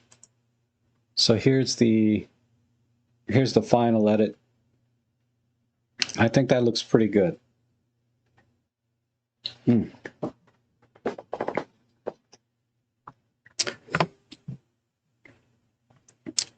Okay. Oh, thank you guys. That came out all right. All right, beautiful landscape. We have a little bit of framing here. Let's see, who was this? This was John Follows. And good texture here on the bottom. I like this texture here. Not so much down here, but right here. The framing is good. So I would I just make this a little tighter. I don't know, 16 by 9 maybe. Like that. And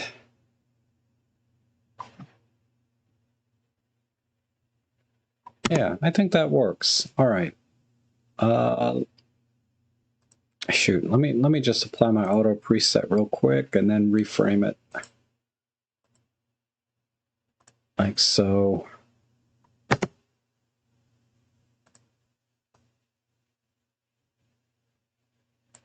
It, right there works. A little bit off the right. Oh my God, thank you, Randy. That's very generous of you. I appreciate that. I'll put that to my Nikon DF fund. Oh, I lost my battery. Hold on. We're almost done editing. Then we'll get to the viewer edits. Oh my God, almost 2 hours. Hold on.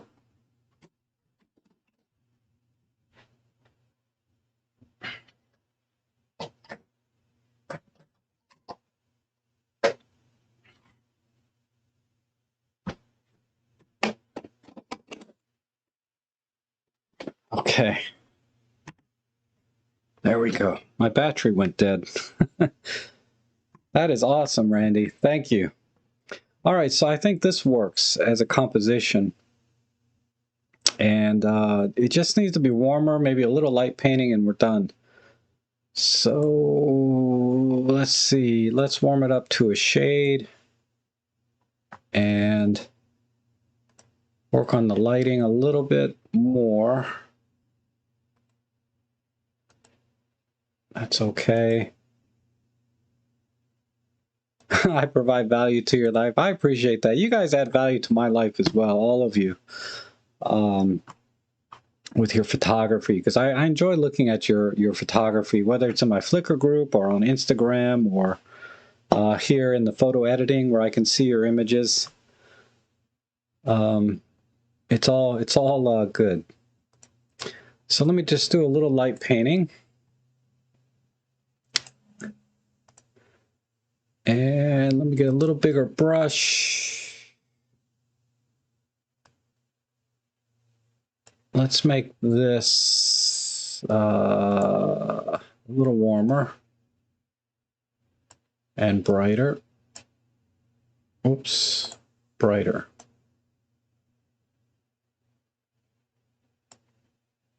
It's probably too warm.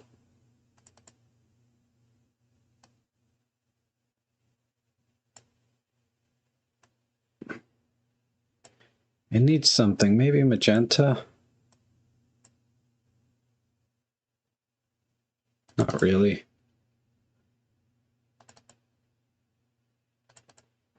Something is, I know it's so many pictures, right? Wow, so many. I would love to comment on all of them, but there's just so many. This foreground just needs a little something. The light painting's not, it's not doing it for me.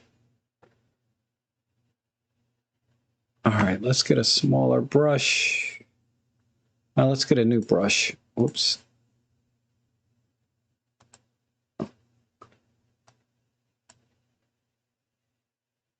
And push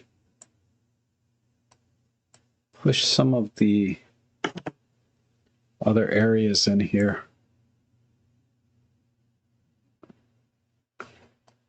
More here. And here, here, here, here, here, here, here. I mean, I don't want to make a checkerboard, but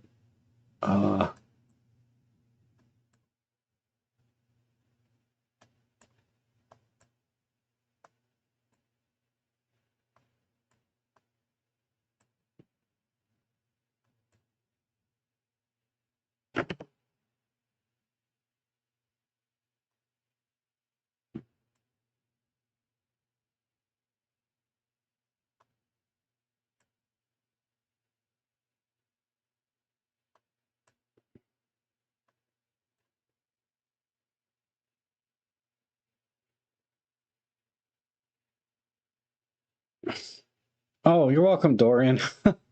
I don't know what you learned today, but I'm glad you got something. Some little nugget every now and then, right? I mean, you know, I was watching another photo editing live stream, you know, and it was for beginners. It was Lightroom for beginners. And I knew 99.9% of everything they were doing. And I would even argue with them if we were, you know, well, I wouldn't say argue, but I would definitely do things very differently and than they did. You know, my recommendation would be very different. But anyway, but I learned one little nugget, one little tiny thing that I was like, well, that's pretty cool. I didn't know you could do that. You know, even though it was a beginner class, somebody asked her a question about, you know, a copy and paste thing. And I was like, oh, I didn't know you could just paste like that one thing like that. I was like, man. So, so yeah, I know a lot of the things, like probably 99% of the things I do here, you guys know how to do. But every now and then you'll see one little thing or one idea that was like, oh, you know, maybe I can do that with something else, right? Anyhow, let me work with the channel mixer. This image, color-wise, something's just not jiving here. I think what I'll do is just a muted color look. Whoa, whoa, black and white looks awesome. All right, forget it. Not because the colors were definitely throwing me off.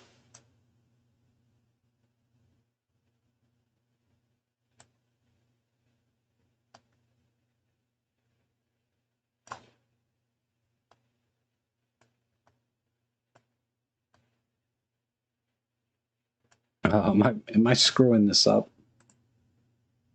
If I bring the yellows back in.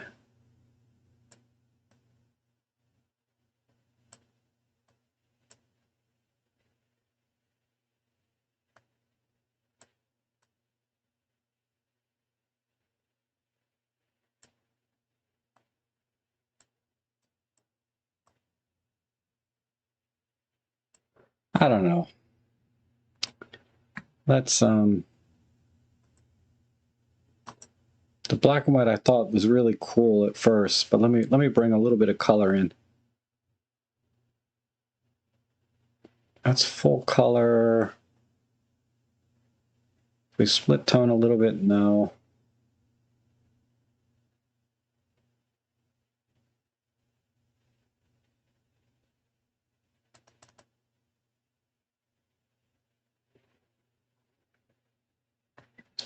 I wish there wasn't so much sky in the middle here.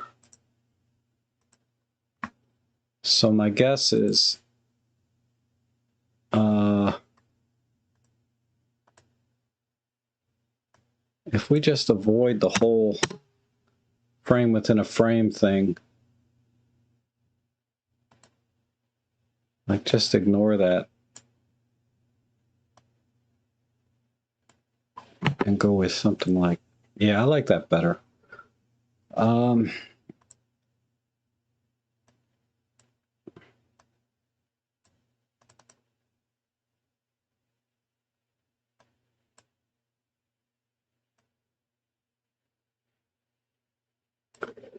Okay. I'm gonna call it there. So there's the before and after. So I thought this frame within a frame would work, but there's just too much sky in between, so I had to frame it a little bit too much to keep that in there. So I just got rid of it and went with a tight crop. And I really like the texture here of the grass. So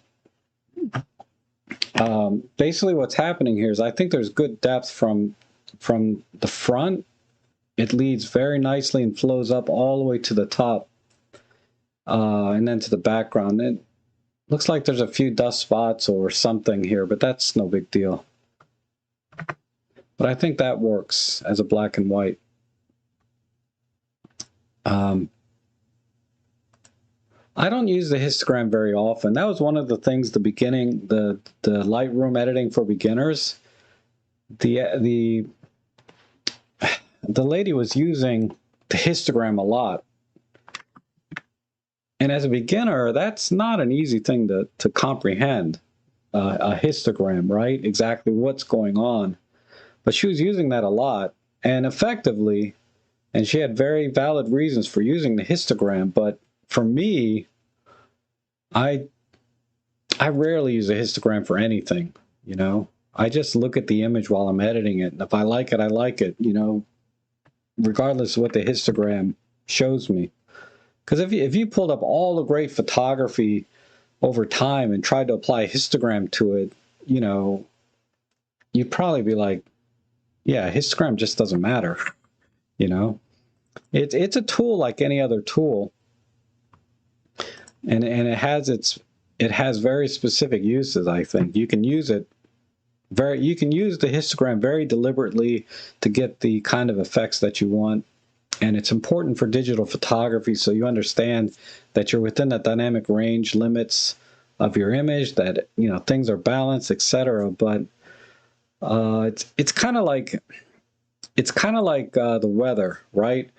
They can tell you. You can go online and look what the weather is hourly, every hour, every minute. If if you pay a little extra, they'll give you 10-minute updates, and everything might be correct, but for me, I'm just gonna look out the window, you know, see what, is it a nice day out? I just look out the window. I don't have to go online and read all of these different things, barometric pressure, dew point, humidity, temperature, wind. I just can look out the window. And that's kind of how I approach editing, is I just look at the image and just look at the image, and if I like it, I like it, So, But yeah, like I said, the histogram, like a lot of things in photography, these are all just tools for you to use however you want to get the result that you want. For me, I don't use it very much. All right, so this is already cropped pretty well. We just need to add a little spice to it, I guess. So I'm going to do that. This is mostly in the shade, so I'm going to give it a shade white balance. Oops, I didn't hit the color. Let's try shade. Yeah, I like that. And let's get a little bit more centered on the composition. Maybe, again, a square crop. Yeah, clipping highlights is like using the histogram to make sure you don't clip highlights is the most common thing I've seen people use it for, along with, you know, balancing the exposure and the rest of the image. But again, I just look at the image. Like this would be a good example. I want to make sure I don't clip the highlights on any of the petals here, right? So let me show you the histogram. And you can see there's a lot of room over here telling me I haven't clipped any highlights, but I'm looking at the image. I know I didn't clip any highlights because I can see that I didn't. But this is a tool, right? If you want a little more precision, this is telling me I have room to push my highlights and my midtones, like so. Now maybe push my exposure a little bit more. And that would be me using the histogram to sort of get the exposure on this image. I'll just pull the highlights back a little bit more. Let's separate the colors. See if get a little more separation there. And then let me explore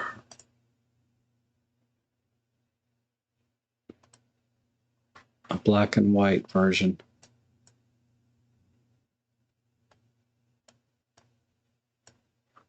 Bring a little color back in.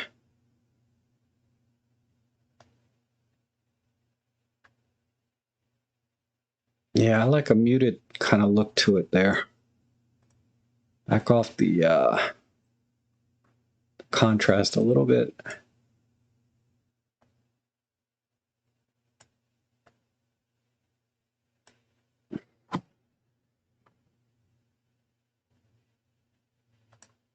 And maybe I'm going to brush in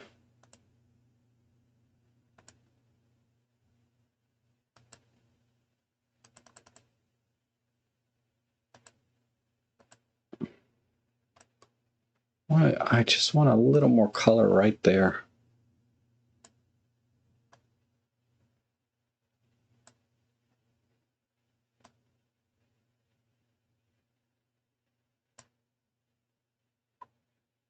Okay.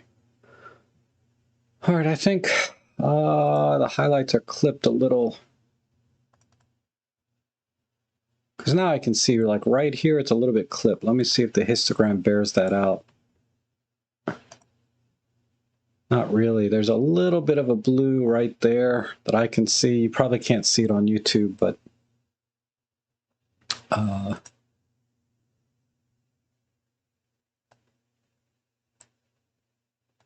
yeah, just a little bit artsy-fartsy. Let me pull the blacks in.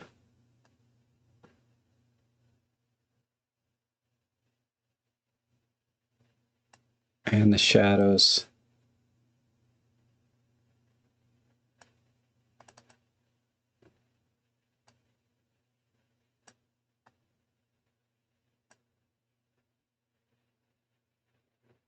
And we'll bring the exposure up a little bit. Okay. I don't like this right here. Opacity 100. Let's try repair. Hopefully I don't jack up the flower.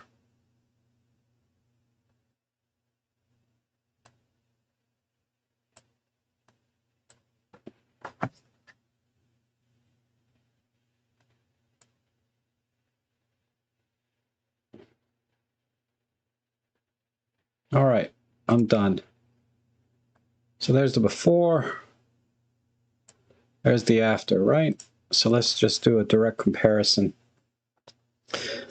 So yeah, just desaturate, make lots of contrast, and really expand the dynamic range, right? Have some very bright brights and very blacks. And then got rid of the distracting elements like these little buds here and this little bud here. But that's my edit there. I think that looks pretty good. And there's still plenty of detail, right, to kind of dig into if you want to get in close. It's just a little off focus here, but adding a little sharpness would fix that right up.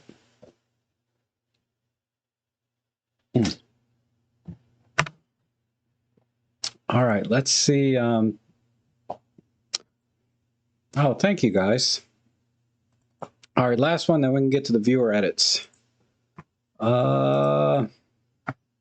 Nipped in the bud, so to speak. That's right. So who sent this in? This is from Dave Nelson. Oh, Dave, you're still here too. So you left plenty of room to put flames in, which I'm not going to do, but I like this tree on the left. The trail is not long enough to feel. Well, let me just crop it vertically to see how that feels. Yeah, it's not going to work that way. So I'm going to focus in on this tree.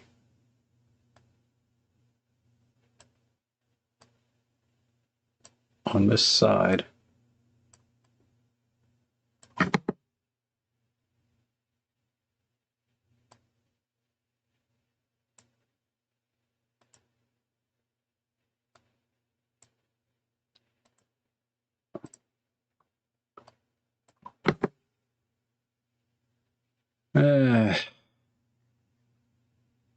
I'm not so sure because it's a little out of focus. What the heck did you do here? Canon EOS 20D f22. Oh, it's diffraction. It's not out of focus. It's diffraction. ISO 800. Okay. All right. Whoops. Sorry. Okay, I get it now. So yeah. So forget about the crop. This is not going to work like this. So let's see if we can work with the light coming in from the right side, like so. And then how can I balance this image? All right, that works. It kind of works.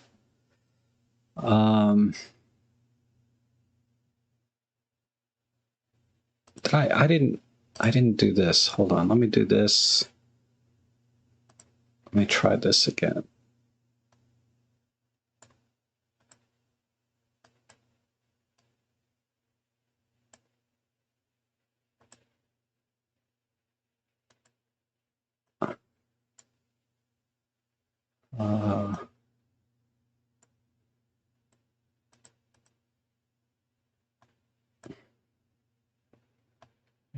Maybe right in here. Oh, hey, Roman, how are you? That's awesome. You got a new job. Congratulations. All right, let's go with this crop.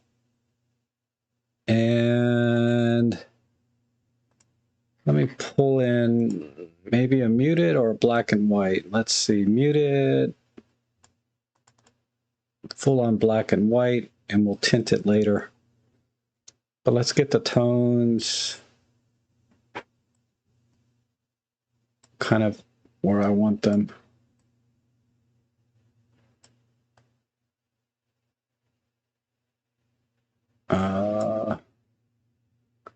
Okay, yeah, I like this. Hold on.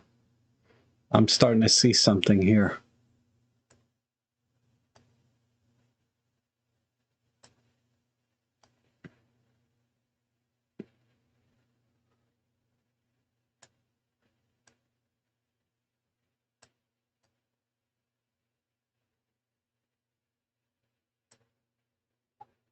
Okay. And let's pull this.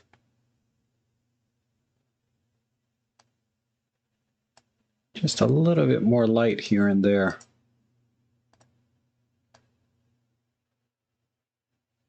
Just to balance it some.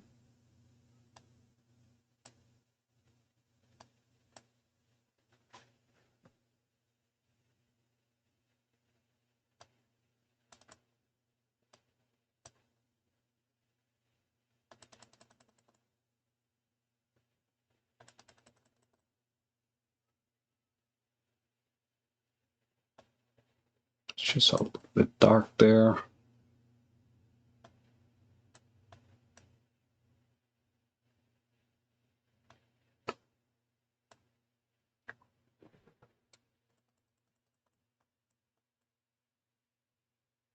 Let me just crank up the flow.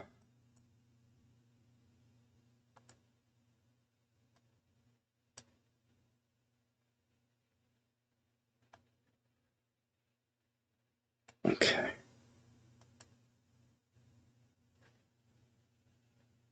All right, not much happening there. And then we'll do a little bit of a split tone. Let's see if a vignette helps.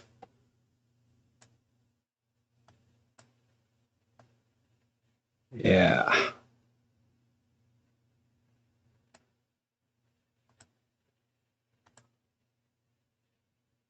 Feathering size flow. Let's turn this down.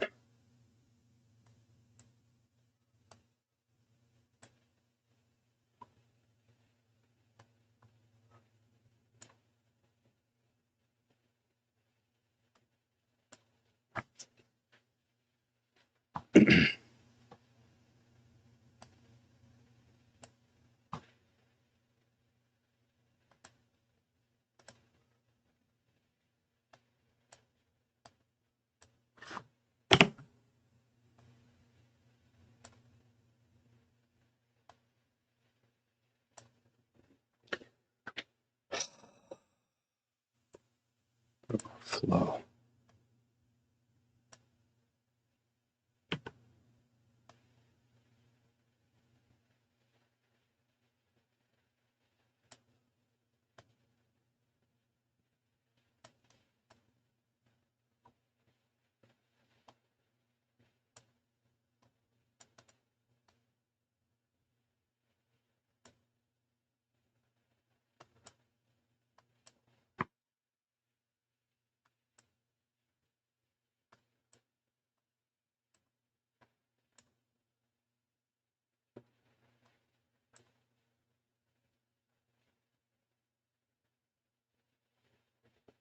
Okay, I'm going to call it there. Well, let's see if we can split tone a little bit. So where's my... Oh, it's over in lighting. Let's get the blue channel. And... Oh, you know, Roman, in Photolab 4, you can get really close to a dramatic tone by just punching the contrast.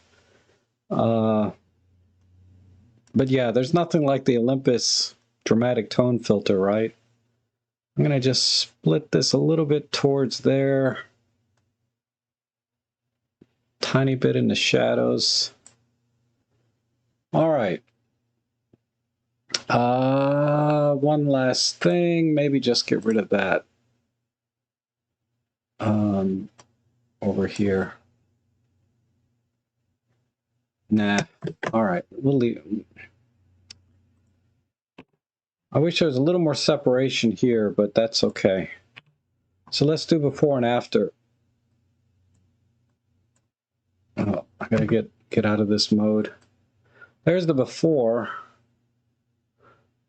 And there's the after. So it's okay. Let me pull this back a little bit and pull this in. Just a little more separation there. I don't have a, I don't know. I just don't know the software that well to work with control points versus just working with a brush. I'll have to learn a little bit more about control points. Control points to me just seem like a circle, and whatever's in that circle changes, but maybe there's more to it. I use them sometimes, but I'm just used to using a brush, that's all. Let's do a side by side. So yeah, the black and white I think really brought it out. Then doing a little bit of silhouette and then high contrast, right, with some light painting to bring out some of the other details that I thought needed to be brought up. So if we go to a full screen, let me let this render out.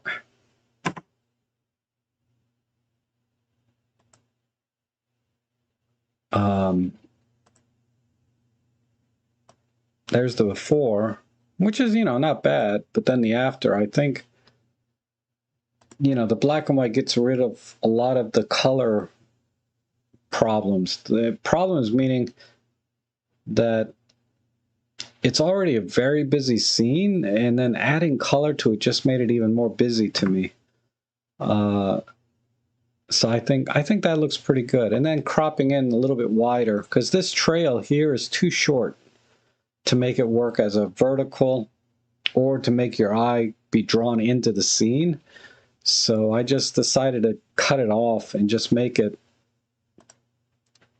part of the scene, but not a dominant leading line or anything like that. So there we have it. Okay. Let's go to the viewer edits.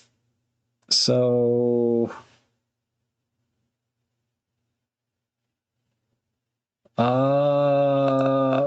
let's see. This is the original image.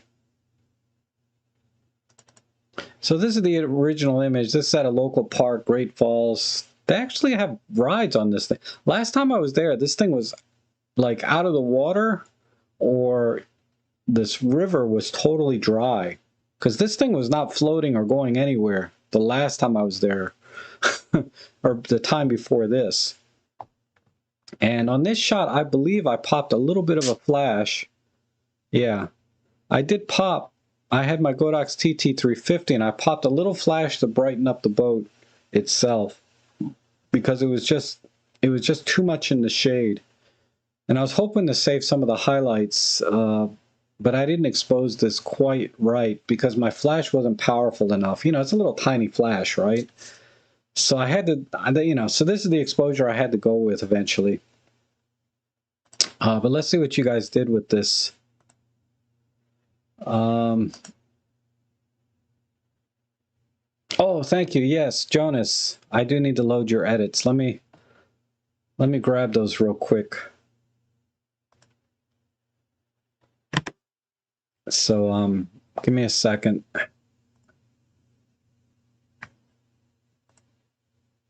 Photos, submits.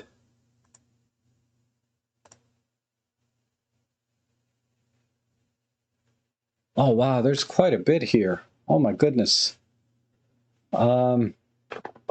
Let's go through the viewer edits, and then if I'm not drained, I will try and edit these other ones. Let's see, there's some from Marty and Marcel. No, I think I got Marcel's. And I got Hughes. So I'm going to download this.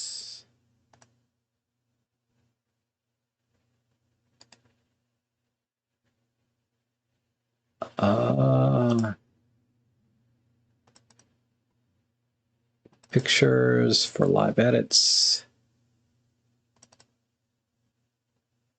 Marty McFly. Dorian. I don't know why sometimes it downloads to the right folder and other times it doesn't. I haven't figured out why it does that to me.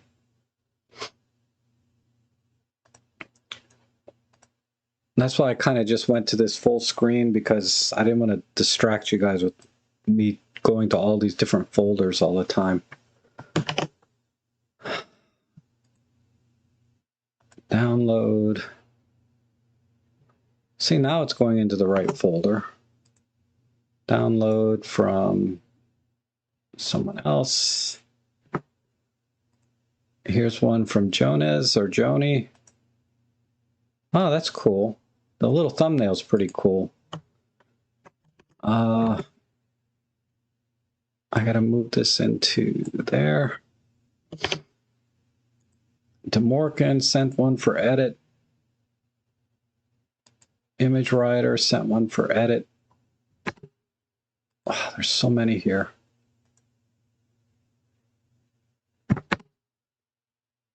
I think what it is, the JPEGs are going into this other folder, and the RAWs are going into the folder I want them to. Wow, Druid has a really cool image here. Man, 3 more edits from DeMorgan.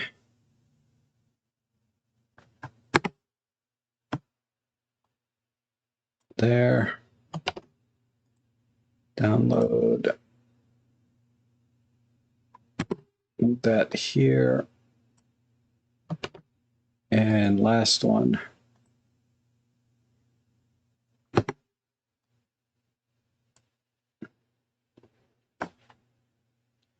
Okay, I got them all. So let's go back to Photolab 4. And chat window. All right. Oh, my neck is good, actually. So I think, yeah. Anyway, I'm doing well. Thank you for asking, though. Oh, Lauren's heading out. Okay, Lauren. Let's, so I showed you the original already, so let's go ahead and look at these edits. Wow, I love this. I love this edit. Really rich colors, you know? And got rid of that blown out sky and the trees and stuff. It needs a little tilt to the right, maybe, but yeah, this is a nice edit. Oh, hey, John, how are you?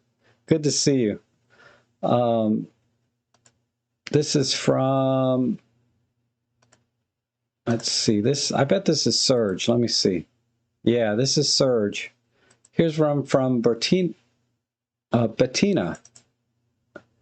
this is cool. Partial color with little splash of red. I like that. Nice clean edit. Very good. And let's see, one here from Dave. That is freaking awesome. I love that. You got the flames, you got the splashing water. You're killing me. I love the motion blur. This is definitely a composite of some kind, but that's pretty awesome. Let's go to, here's one from DeMorgan. Yeah, clean edit, nice crop. Good colors. Looking good. That needs to be edited. Okay. Ooh. I like that. Very soft. Somehow you brought the clouds in a little bit, or maybe you added them, but nice wide crop. That was from Component. Okay. Looking, oh, let me get my head out of the way. Let me go cam right. There. Yeah, that looks good. Okay. Image Writer. Okay. That's your, this is your edit. Okay. Oh, this is your edit. Oh my God. No more. You cropped the boat out completely. Okay, I get it now. Well, that's cool. I didn't even see the little deck here at all, because my attention was on the boat. So it definitely brought that to my attention. That's pretty cool. Because everyone else cropped the deck out, but you kept it. Because, yeah, there's a deck right here. Let me see. Where's the original? Well, I get it though. Steve Dodson. Oh, nice. Nice black and white. Yeah, you kept, here it is. This is what Image Writer kept. Is this little dock right here, or deck.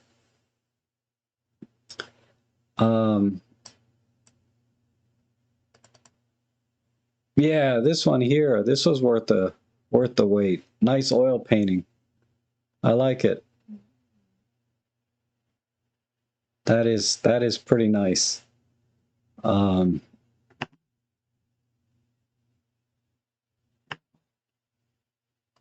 see.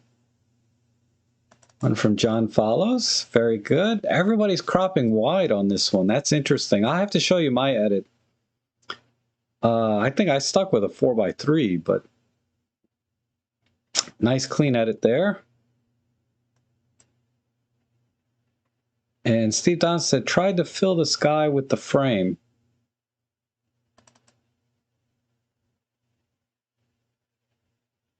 Yes. Well, I guess in this case, you're cutting the sky out with the frame, but okay. This was John Follows, DeMorcan. This looks familiar. This is a clean edit, though. Wide crop. Okay. I mean, everybody's really bringing in the details and the colors on the original RAW. This is nice. Nice punchy scene. DeMorcan again. Oh, that's interesting. Really strong reds here. I like that. So it's kind of a partial color, but then you added sort of this this blur effect. It's a little overdone maybe on the left side, but I kind of like it here on the right side.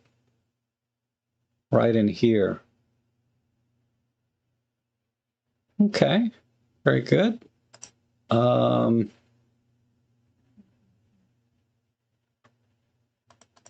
one from Scott Mumford. This is very similar to my edit. I went with a sepia.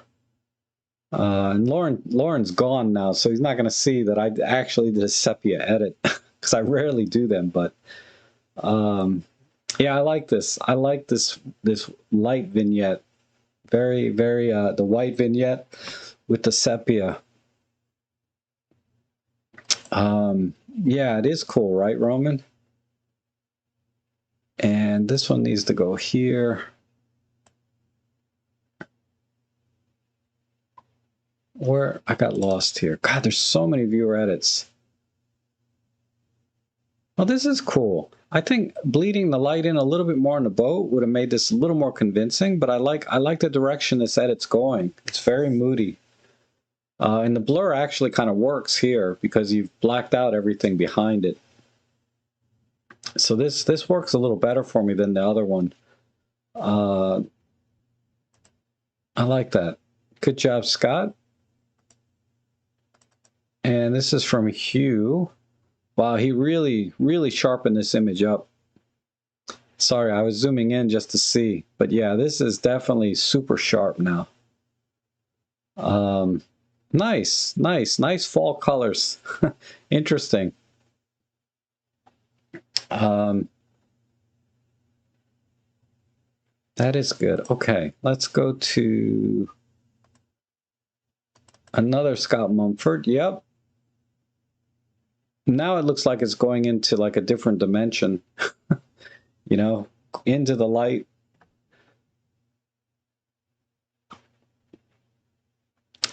Need a little more work here. I mean, there's some rough edges in here, but yeah, I like it. Interesting edit. Always get something fascinating from you guys. I mean, these always give me ideas for other things, right? This one here, oh, sky replacement, definitely. That helps because that sky was so blown out. And I think the white balance and everything all across the frame is really good here. And again, another wide crop.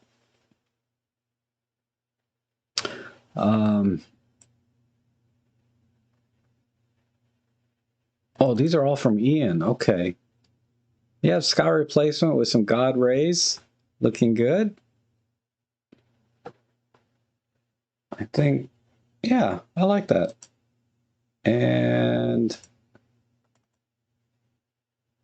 a little bit softer image with God rays. I like the one before, I think. Let me see. Yeah, I like this a little better, a little more contrast. This one's a little too soft for me.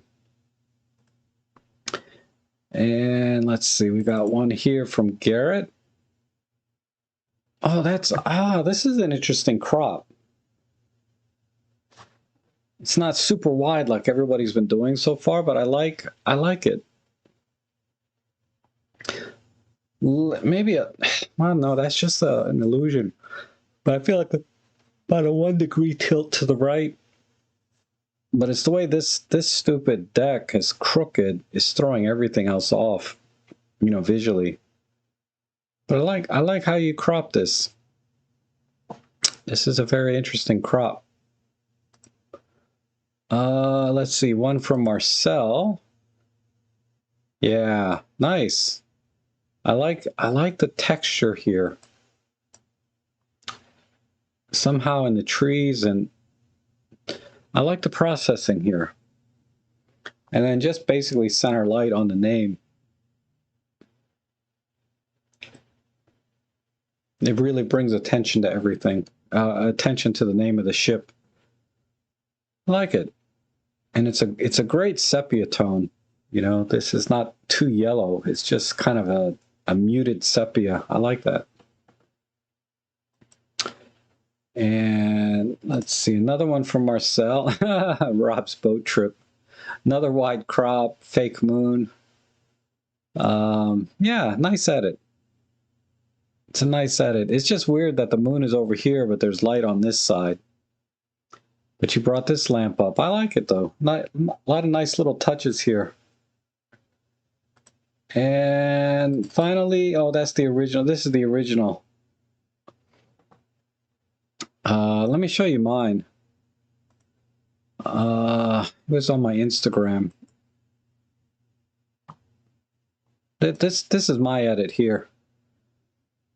I went with sepia, and I stayed with a 4x5 crop, basically. Or I mean a 4x3, I believe. And there's a little bit of paper, you know, edges and stuff rough on it. It's okay. I just basically applied a filter and then did some minor tweaking from there. I didn't really spend a lot of time editing because I thought it looked okay as it is. But after seeing what you guys did with your stuff, you know, you know, somehow though, I think that very first one, this one here is still my favorite from Surge. It's just a very different look and feel to it. It's a tough call. Let me just eyeball the thumbnails again.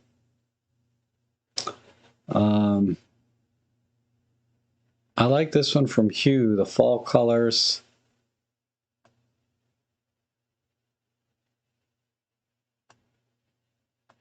I say my second is probably Marcel's sepia is also really good. So it's like a tie. I think Marcel's sepia and the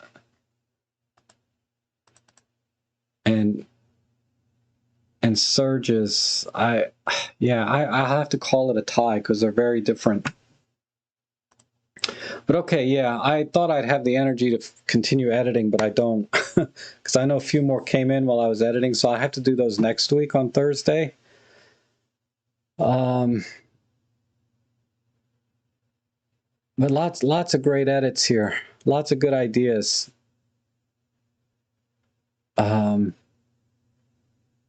Oh, it's okay, John. I mean, you send a lot of stuff in, so it's no big deal. I'll be here forever. Where's my, oh, I need a clip here. There, now I'm back to. So yeah, thanks everybody for coming in today. Thanks for sending those images in. for me to edit, and then also editing my images. A lot of great edits, and I always get some great ideas from your edits as well that I can apply to your edits in the future, and of course in the chat section, lots of great ideas. So always look at the recommendations in the chat section, so when you go back to edit the image yourself, you know, maybe take a few ideas from my edit, a few ideas from the chat section, and then you can kind of, you know, get a really cool image when it's all said and done. Because a lot of times, man, you guys send me some, today wasn't too tough, honestly, in terms of editing. I spent a lot of time on them, but the original images were really good. So I didn't have to spend a lot of time trying to make, you know, trying to put lipstick on a pig, right? Making a bad picture to begin with look good. Really all I had to do is just try to accentuate what I thought were the very good parts of the image, right? And everything was good. Like Lauren's picture with the bicycle, great picture, but I like the bicycle, you know, and et cetera, et cetera. A lot of great images today came in, and they didn't take a lot of thought on my part to try to fix. All I had to do was just adjust them to taste. So I spent a lot of time editing, but I didn't have to spend a lot of time thinking, if that makes any sense, about the edit, because they were already very good, the original image. So keep those coming, and I will be back on probably Tuesday for a regular live stream, but definitely next week, Thursday, you know, look for my photo editing stream. So you guys have, yeah, are my eyes red? I can't see. They probably are. I'm feeling a little bit red. But you guys have a great weekend. We'll see you guys again next week. And I'll find the off button here somewhere. All right, take care. Oh, that's not the other. There's two off buttons. There's off, and then there's, are you sure you want to go off?